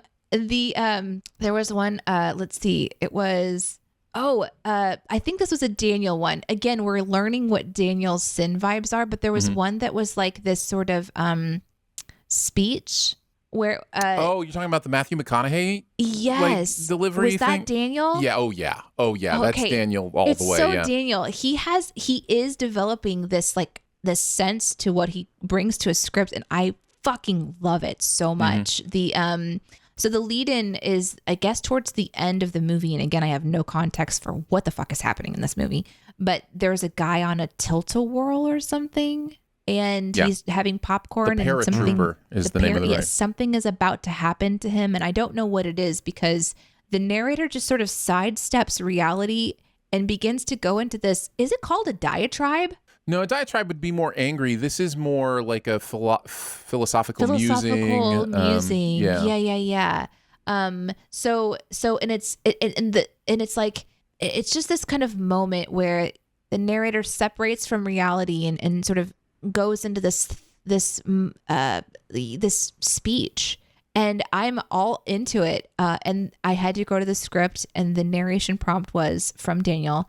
While writing, I had a bit of Matthew McConaughey in Rust Cole. Yeah. Matthew Rust Cole from True Detective in my head. Yeah.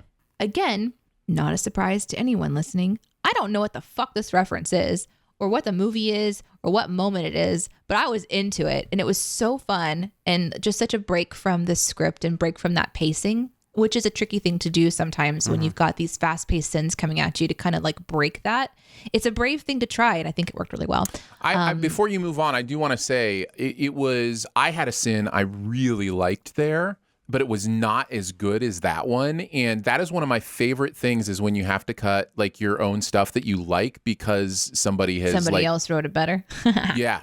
Well, no, or not even better, just different. Just a different thing. Mine was more like because the comment in the movie is, who knows why this overweight man decided to ride the paratrooper that day or something like that. And then mine was more like, yeah, F that guy, because he wanted to ride rides and he's overweight, or, something like that. Like, the overweight should never ride a ride because, but anyways.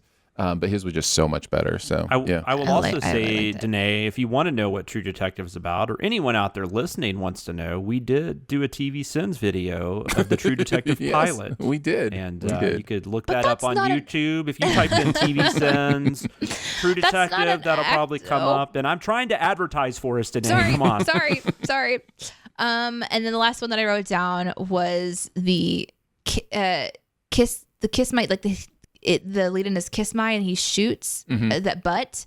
So it's kiss my ass is supposed to be what it is. And one of the assassins says this, like, kiss my ass, and he shoots the butt of a statue, and the bullet ricochets and kills the other guy. Yeah.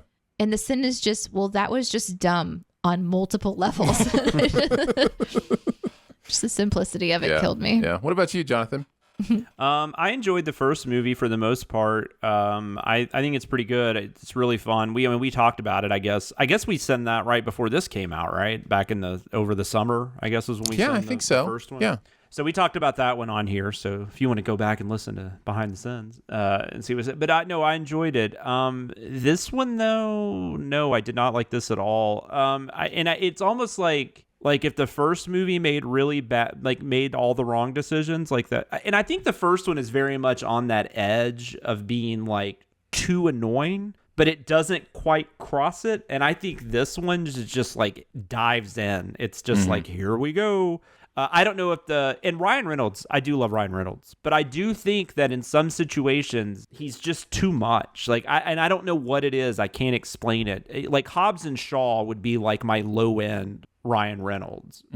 If you want like Free Guy, or maybe the first Deadpool would be like the high end. And then like Hobbs and Shaw would be like the low end. I think this is closer to Hobbs and Shaw. I like Hobbs and Shaw. I'm talking about Ryan Reynolds in Hobbs and Shaw. Yeah, no, totally. I get you. This is closer to Ryan Reynolds and Hobbs and Shaw than it is, like whatever like Free Guys, and that's a recent example, but he's like used perfectly in that movie. Here, I just thought he was a little. He became a little annoying. It's like Eddie Murphy in Beverly Hills Cop versus Eddie Murphy in Beverly Hills Cop 2. If anybody gets that, I don't know how else to explain it. But I didn't really like Samuel L. Jackson in the first one. I think he's more annoying in this one. I think Salma Hayek's kind of fun, but at times she's basically just kind of yelling. And so sometimes that got a little old.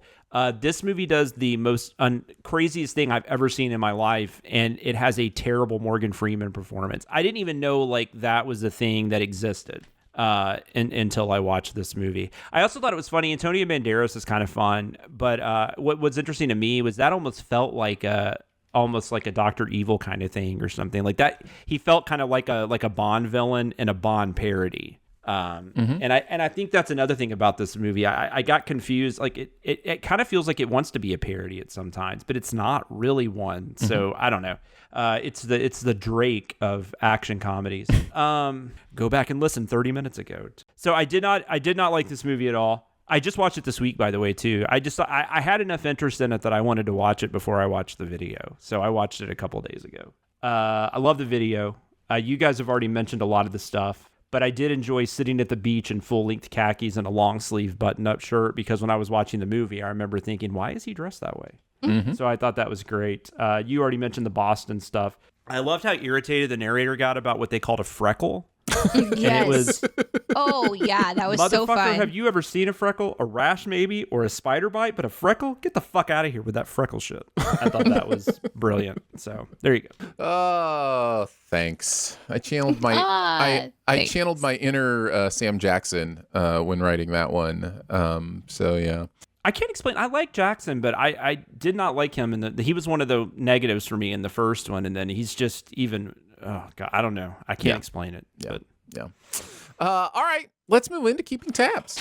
The internet is a communications tool used the world over where people can come together to bitch about movies and share pornography with one another. Ha ha! Oh, jeez. This is the most public yet of my many humiliations.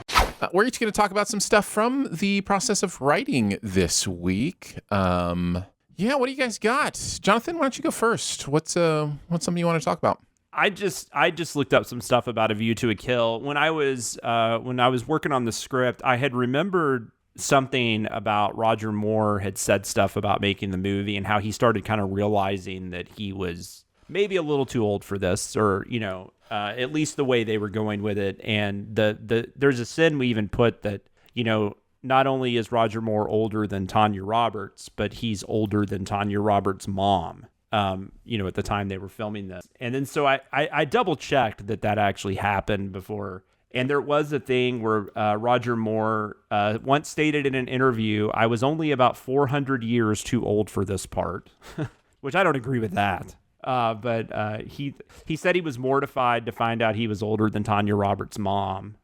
He met her on set and was just like, oh, this is not right. And then he also didn't enjoy that this one seemed to be more concentrated on like blood and guts. There's a scene in this movie where Christopher Walken, who plays the villain, we didn't even talk about Christopher Walken. He plays the villain, Zorn. And he just starts mowing down people. Like he just has an automatic weapon and he just starts shooting everybody. And Moore just said that scene was just that didn't feel like it came out of a Bond film. And I agree with that because there's not really a scene like that in a Bond film before or after.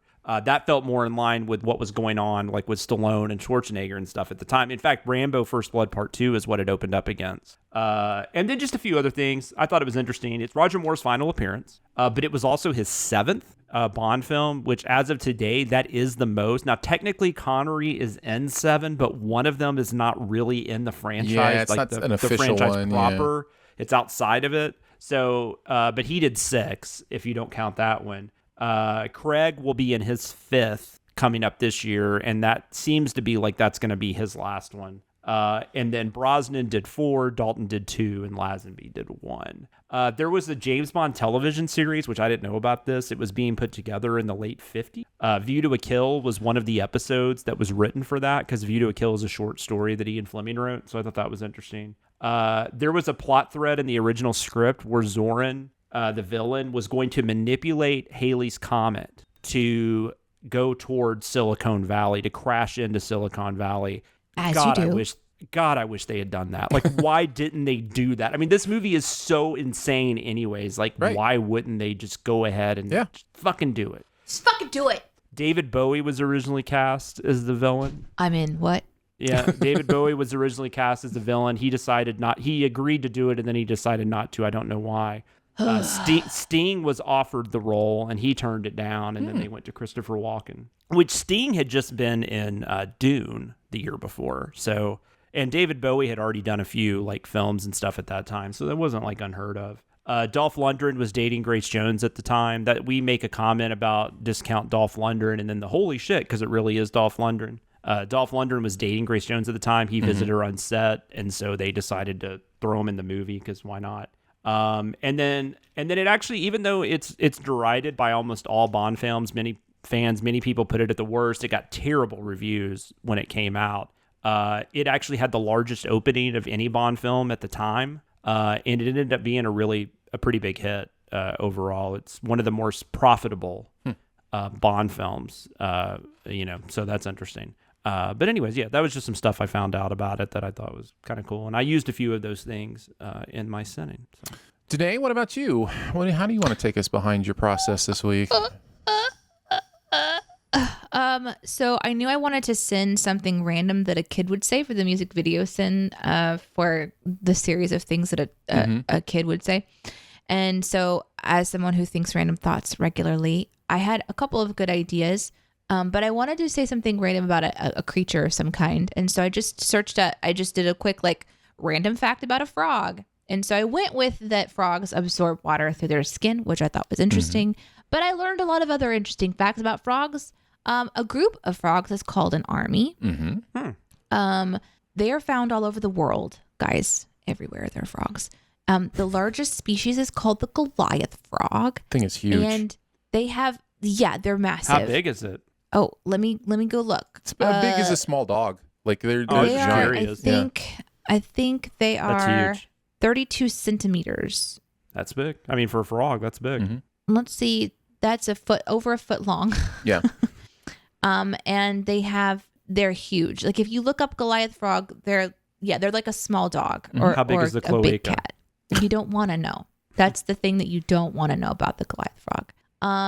Frogs' eyes and nose are on the top of their head. Not a surprise, but there are over 5,000 species, And they can jump sometimes up to 30 meters for like, I mean, not 30 meters, the equivalent of 30 meters to For a human. They can 20 times their own body length. Wow. So however big they are, they can jump 20 times that, which is insane. Some frogs have teeth, which is terrifying to think about. And yeah, so there's just a lot of things I could have pulled from, and I got lost in frog facts, which was sort of a delight. But I also just real quickly wanted to say that while bored during the show, as you all know, I do get bored and I stop paying attention sometimes. I'm sorry. It's just part of who I am. No, I'm boring. It's fine. You are. I'm just kidding. That was a joke. Wow, it's like Rip on Jonathan Day on the podcast today. Have we? I didn't think we were. Were we ripping on Jonathan? Oh, I just said something earlier as a joke as well. Yeah. See, I wasn't listening because I was looking more into that Folgers brother-sister thing that you mentioned earlier. I went to Vanity Fair because I couldn't wait. So I'm going to save everybody the trouble of looking this up and just quickly say that this article doesn't really share too much. It's a little bit clickbaity in that they kind of rehash what we already know about the commercial. And essentially, they just talk a little bit about the actor who was in it, who his name is Alan. And so it does talk a little bit about the origin, which is essentially that the Folgers people, somebody on the team had someone that went into the Peace Corps. And that was kind of the idea, is that they came back from a really long time away in the Peace Corps or something similar to that. But Alan didn't realize how it was going to be received. And so he would get messages from his buddies as it'll kind of come and have these resurgences of interest. So he says that he would do it again, and he hasn't spoken to his co-star since filming. That's one of the questions, is like, did y'all hook up? And his answer is like, no. But he himself actually went on a volunteer trip to Greece to help with the Syrian refugees.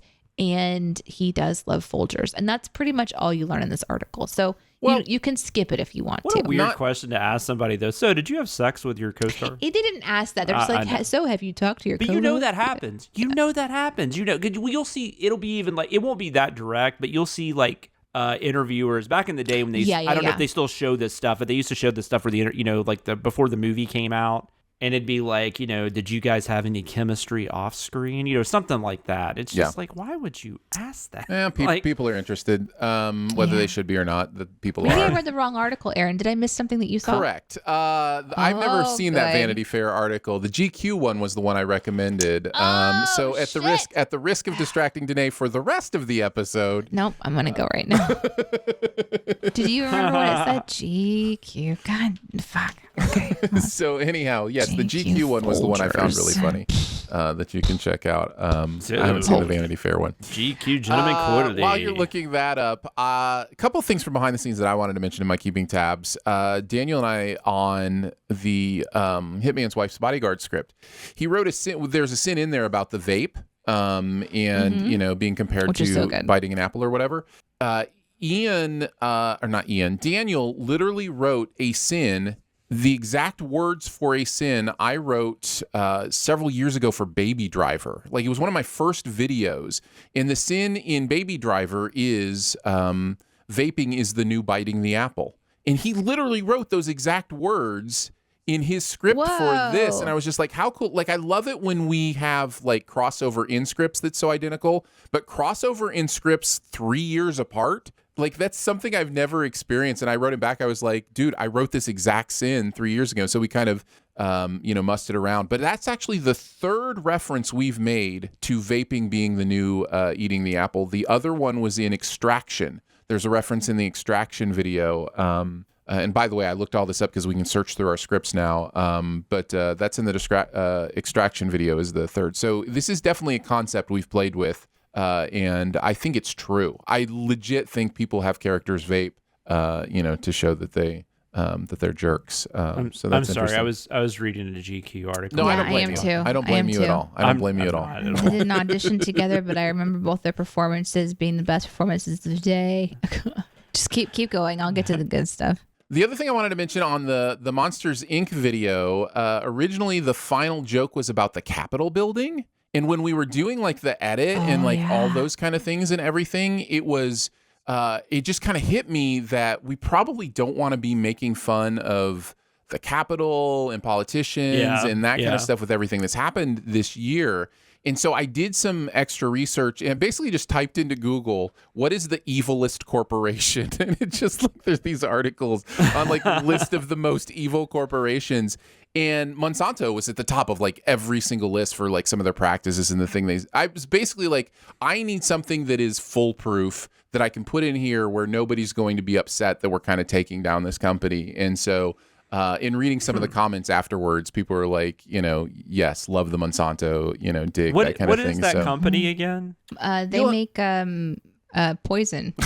Oh, yeah. And they directly sell it to children. I just had to be reminded. I knew it.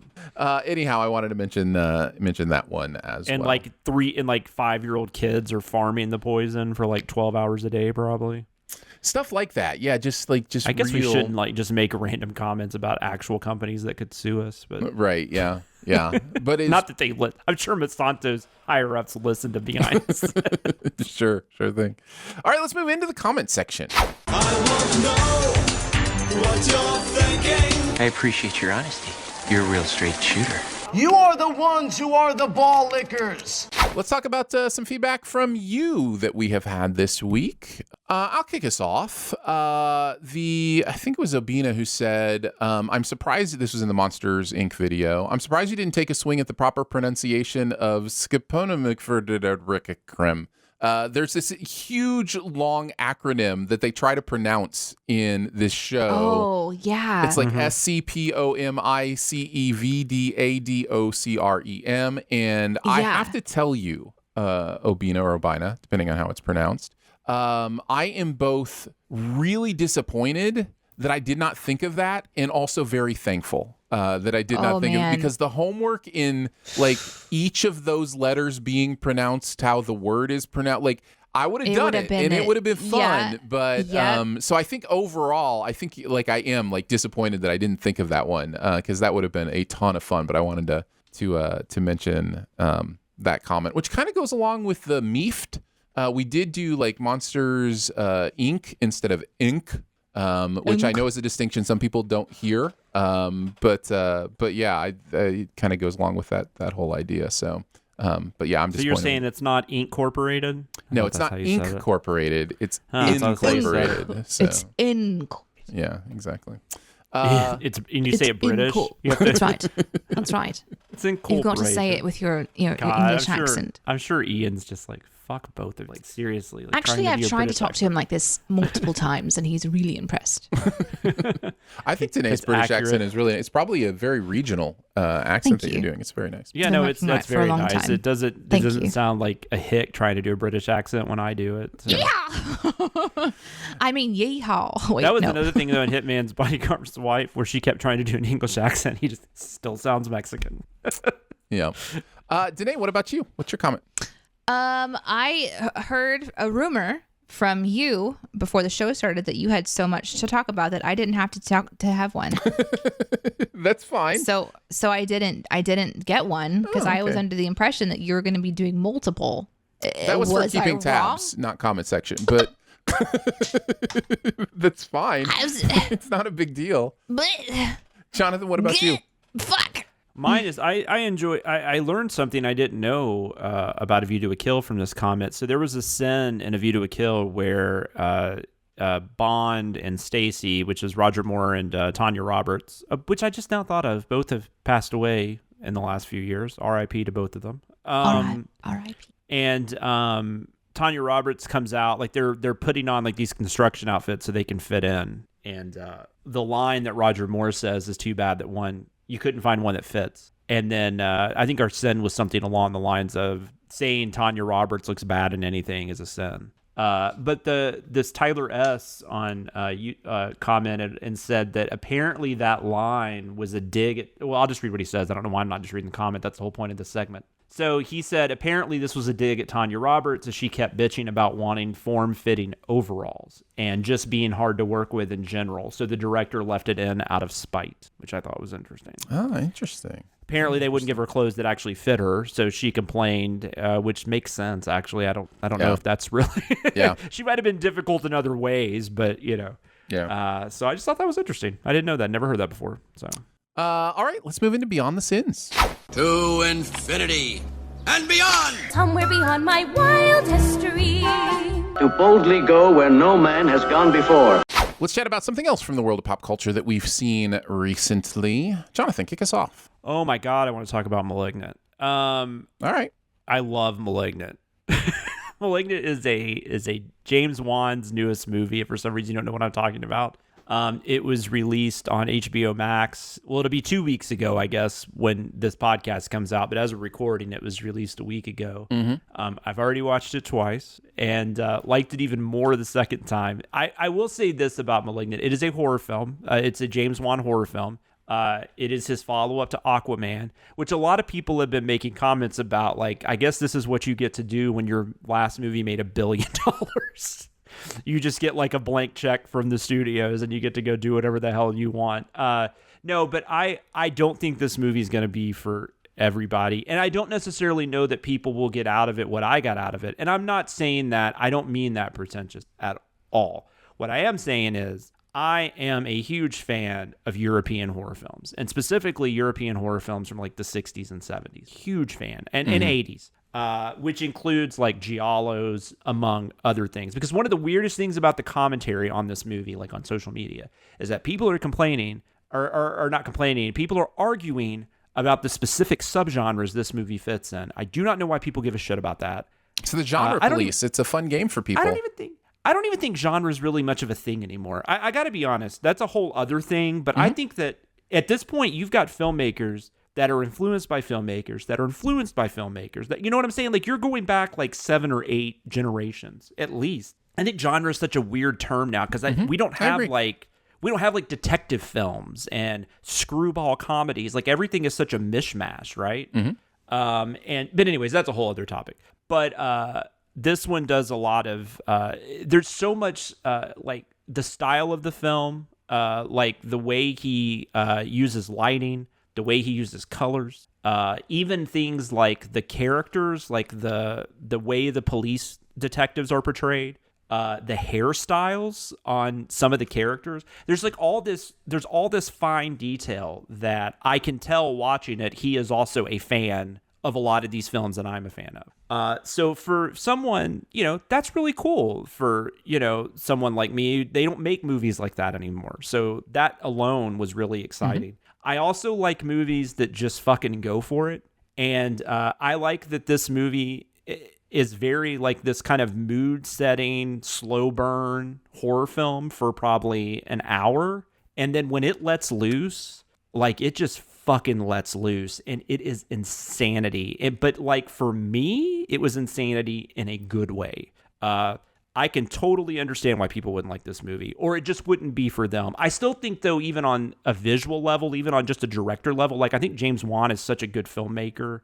There are shots in this movie that, like, there's a shot that it tracks through an attic, and then it goes down through the ceiling into a room, and ends with probably one of the greatest like group screams I've ever seen in a movie. It is just this amazing, like it's almost like an amusement park ride, like the way he does with it. And he's just playing around with so much. So I don't know. I just absolutely adored this movie. I don't want to talk too much about it, because if you haven't seen it, I mean, obviously going to any movie blind is probably the best way. But this is a movie that I think is very effective going in blind.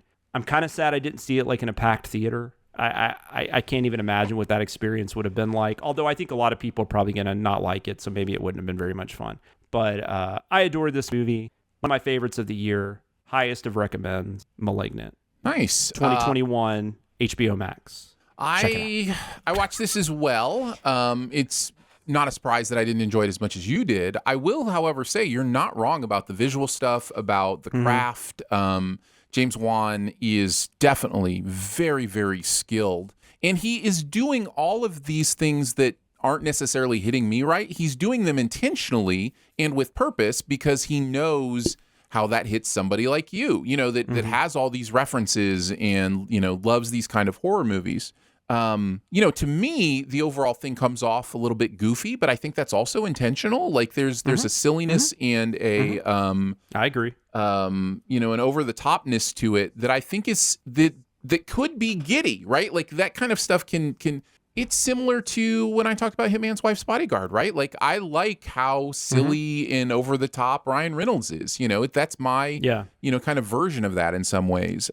So yeah, I completely get why people are losing their minds over this movie. It's not for me, and that's okay. But and I even would compare it, like, to me, it's a weird comparison because they're two very different directors. But to me, this kind of felt like what Quentin Tarantino does with his send-ups and with his homages. Like, it kind of felt like that. There's that much detail. Yeah. Like, because Tarantino, I mean, he always has so much detail in there. Whether you like it or not, it's a whole other thing. But there's just the details there, and I think Juan is clearly like doing that. And I think I think Juan has made a lot of successful films, but he definitely he was able to talk them into this after Aquaman, because it's amazing that this movie ever got made. I think you'd have to make a movie that made $1 billion for the company to get them to let you do this.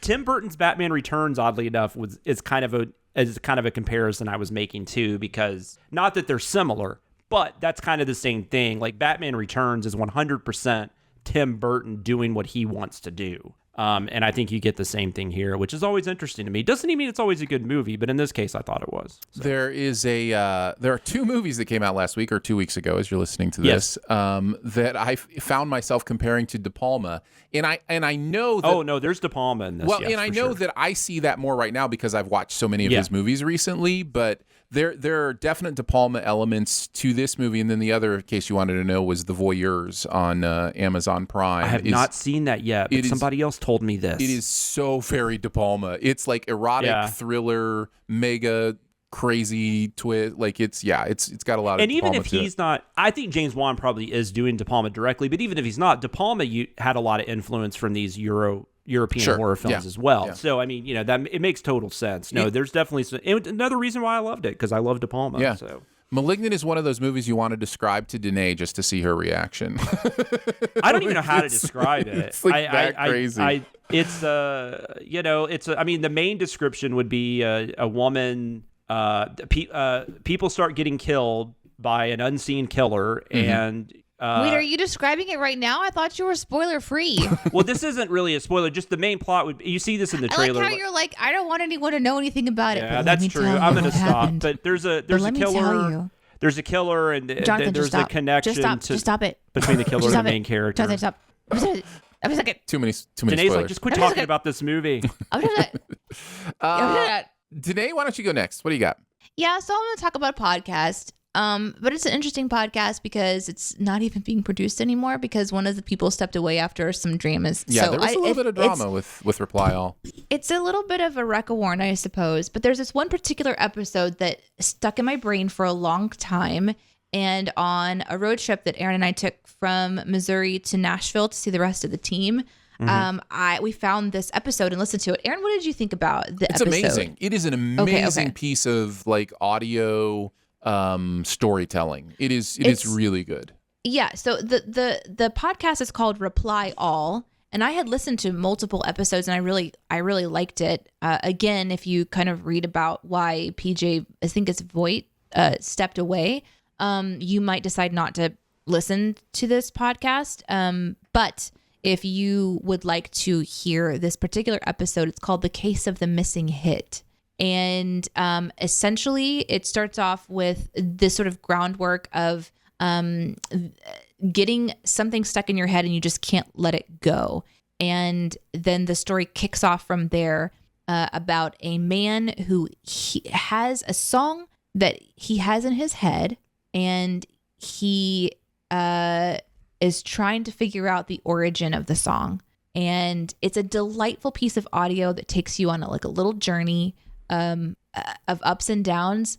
I didn't know where it was going to go. Aaron didn't know where it was going to go.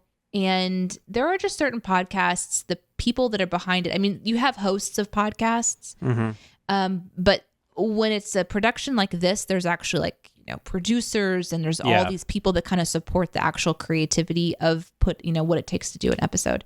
And so there's a lot of people that went into the making of this episode. And so I think just how it was all put together. It's also interesting when a podcast has the kind of budget that this one must have to do what they do this episode, because they literally put a band together to make the music that was in this man's head. And yeah, so it's just a delightful thing to listen to, and it's enough of a mystery that you want to stay to the end, and it's not too long that you're like, get the fuck to the point.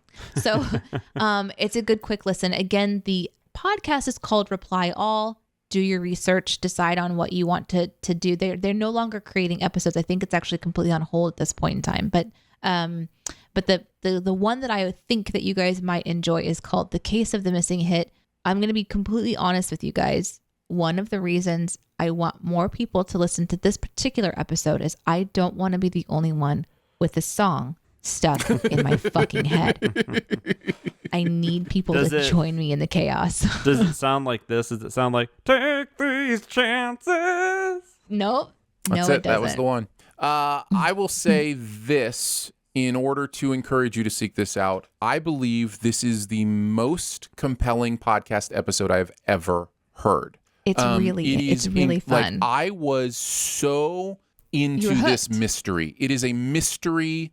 It is presented in such a beautiful, like, informational way. It's really well done. So yeah. It also, here's to put it into perspective for you, how much Aaron was into this. He actually slowed it down to regular speed. It's true. Because Aaron listens he listens to podcasts on like faster speed so he can consume the content. Wait, am I on the right thing? How was it the latest episode? No. It's been out for a long time. You're gonna look for The Case of the Missing Hit. Mm-hmm. Yeah. So this is Reply All. Reply All is the podcast. The Case of the Missing Hit. All right, I just subscribed. Leave me alone. So search through. I when I'm looking for episodes that are in the past, I will oftentimes start at the website for the podcast and get a direct link. So it might be something that if you're searching through your podcast feed, it might not be as easy. Hopefully you can just search for it inside your podcast player of choice. But I believe Aaron did a search for it and got a direct link and then went to went that direction. So again, The Case of the Missing Hit from Reply All is my recommendation. I mean, you never know we never know what you're going to get, but sometimes you just have to take these chances. I mean, you're just going to make it your thing. It's true. And that's okay. It's true. You just embrace it. Yeah. Here's the Recca warn for it. Once again, there's some stuff about the podcast host that is, disappointing. But then also you will likely have an earworm after you listen to this. Double warning. Again, I just want you to know it's because I want you to have this with me. I want to invite you into the chaos of the earworm, and I appreciate those who are willingly going to do that. So for my Beyond the Sins, I watched the first 3 episodes of Why the Last Man on Hulu. Oh, very curious about this. And found the concept so intriguing that I was willing to stick with it for 3 hours. So if you don't know the concept of Why the Last Man, which I think is a famous comic book or graphic novel. Very, very famous comic book, yep. Basically all the men die. That is the concept. Something to do with Danae's like, I'm in. Oh, is that how I am as a person? No. I just want men to die? Gosh, Jonathan, I feel like maybe this is ripping on Jonathan week. I'm sorry. Oh, Jonathan, I'm not ripping on you. So all the men die because they have a Y chromosome, except one. And that's as much as I know a little bit more from the first 3 episodes. Oh my God, this reminds me of Last Man on Earth. I missed that. Yes, absolutely. This is the dramatic version of Last Man on Earth. Oh, really? I think Last Man on Earth was very inspired by Why the Last Man. He has a pet monkey that is adorable, that is also male, and also the only male animal to survive. And again, I don't think I'm giving a lot away because this is all first episode stuff, but so the caution I will give is that some of the deaths are pretty bloody and graphic, like if that's gonna trigger you, but just the idea of then what the woman population does, and the men who have survived who are trans, so there are still men who have survived, they just don't have a Y chromosome. So the show is, kind of dealing with all these really interesting things, and I'm kind of loving it. Like, to me, the concept is great, but then the delivery on the mystery and the world building is what hooks me in. And I think this is doing that extra part. So, I'm in. I'm in for Y the Last Man. I'm sad I haven't had a chance to watch it. This week has just been insane. Oh, with sure. work and outside of work stuff. But this is one of my all-time favorite comics. I think it was like 100 issues. I mean, because it had a beginning and an end. Like it had a run and it ended, and it's just so cool. But Last Man on Earth. I never heard anybody say that, but there had to be some influence because that felt at times very much like Y the Last Man. I missed that show. Obviously, Y that the Last so Man's good. more serious. Yeah. But just such a cool comic, such a cool concept. So I'm really excited to check this out. I've heard from people that actually like the comic, I've heard a little bit of both sides of it. I haven't read too much in detail because I don't want to know what they're doing. But so I'm really curious to check it out. I'm glad you liked it though. That sounds promising. I guess that is the other thing to say is I have no experience with the original graphic novel. So I don't come to it from any kind of history. I just come into it blank, and I'm enjoying it. That is Y the Last Man on Hulu. Reply All. Search for The Missing Hit in your podcast player, in Malignant, which is available on HBO Max. That's going to do it for Behind the Sins this week. Don't forget to make sure you're subscribed and go ahead and leave a comment or rating as well. If you've got anything you want to send us, you can mail it to P.O. Box 881, Republic, Missouri, 65738. You can hang out with us on Twitter. I'm at Aaron Dicer. She is at Danae Says. DNEESAYS. And at Sam Loomis 13. So for Jonathan Watkins, Danae Hughes, Dad Bod Drake, and myself, we will see you next week. Happy National Checkers Day. Thanks for listening. Send any feedback to bts@cinemasins.com. And be sure to subscribe, rate, and comment. Find more ways to connect by visiting cinemasins.com/BTS. Check. Oh, excuse me. That's so gross. Hey, Danae. Okay. All right. I was thinking maybe we get a little test of the microphone. Just something, just hear your thought voice. It'd be funny. I thought it'd be funny because it's just like Danae doesn't actually say anything on an audio podcast. Yeah, that's funny. No, that is funny. Well, the podcast released today, and I have already been overwhelmed with messages that I messed up. When you include in your podcast saying something like, "Hey, I'll put that in the outtakes for you," generally a good idea to put that in the outtakes for people. Totally. Oh, something you just didn't put in the outtakes. What did you put in the outtakes? It was just like the different version of the more accurate version of opening all the videos at the same time. Yes, you did talk about that. And I remember that 30-second version. I was like, I'll just throw that. Oh, you never did that. I didn't put it in the outtakes. So as you're hearing this outtake, we now get to see if it happens 2 weeks in a row if I forget. That's wonderful. So that's wonderful. It'll just become a running gag. Aaron forgets to put something in the outtake. It'll happen. That's going to be everyone's least favorite part of the podcast, though. The funniest running gag ever. Okay, so somebody on our team messaged me and said, "What is the deal with all of the emails?" And I was like, "What are you talking about?" And sent me a screenshot because apparently whenever they share something, like up in the section when they put in Jonathan's name, it comes up with all of the alt emails I've been creating. And so I sent me a screenshot and it's like, help me become a ninja, like all these secret things. Yeah, I didn't know that either. I saw that he sent that screenshot to me. I had no idea that everyone else could see the email links. And I'm like, yeah. Oh, I thought it was hidden. I didn't realize. So that means if anyone types in like at Aaron, all of the ones for Aaron come up too?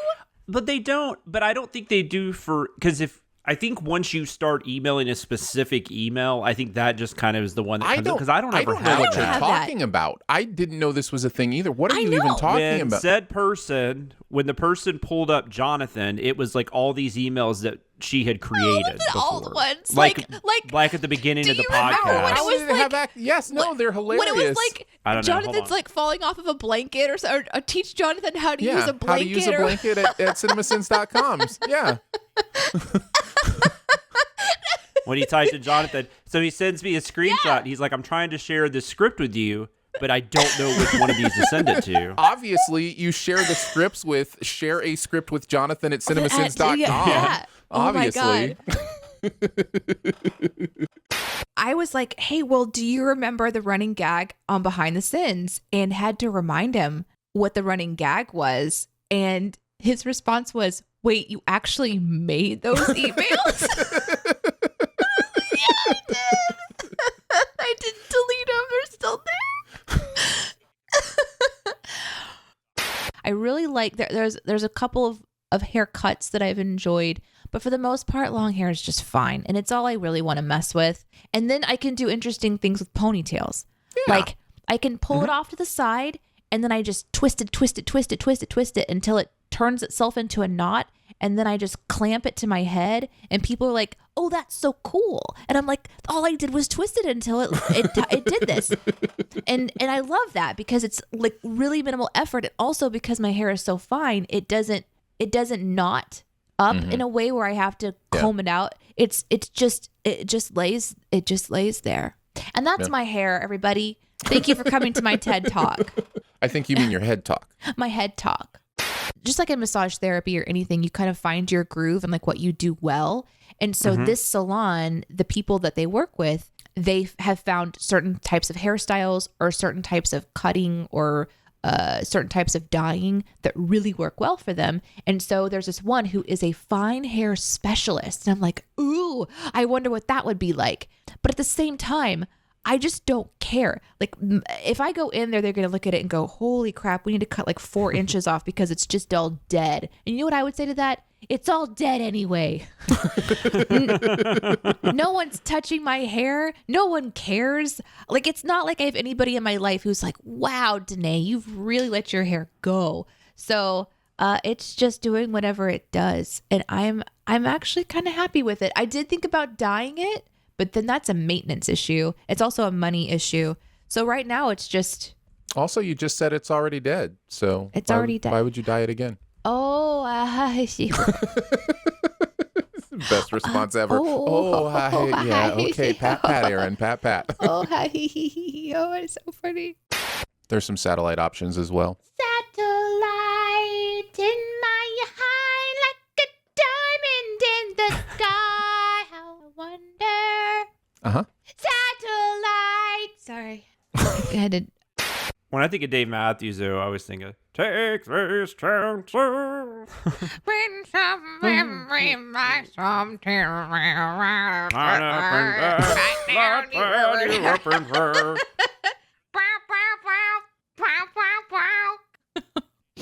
I just think every week you two should do a duet together of a song I've never heard of. Like this will be the new fun thing.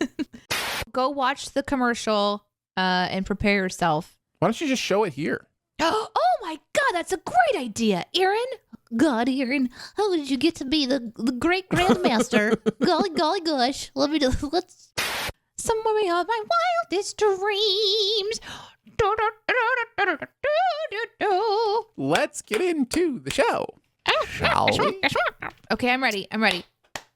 Here we go.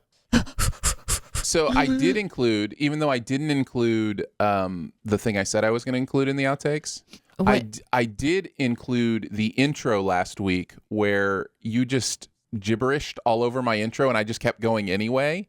And so I took it out of the actual intro and then included it in the outtakes. Okay. And I swear it sounds like I just put my intro over your gibberish. It's like it sounds so fake, but it really happened that way, as anybody here can attest. Mid-show shout out to the chat. Editing for Aaron. Aaron has to edit. It's an editing nightmare. It's not a nightmare. It's what I do. I'm sorry. Take these chances.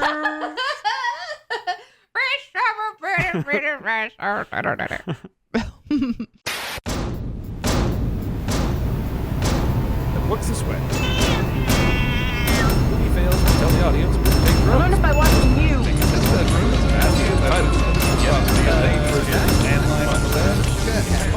Little staircase is so you really got two different ways to ascend into this world. Totally bad. And got married. Sounds like an adventure. The ocean, random encounters with diamonds to find. To start to sucker off. Movie starts off being both extremely vague and oddly specific.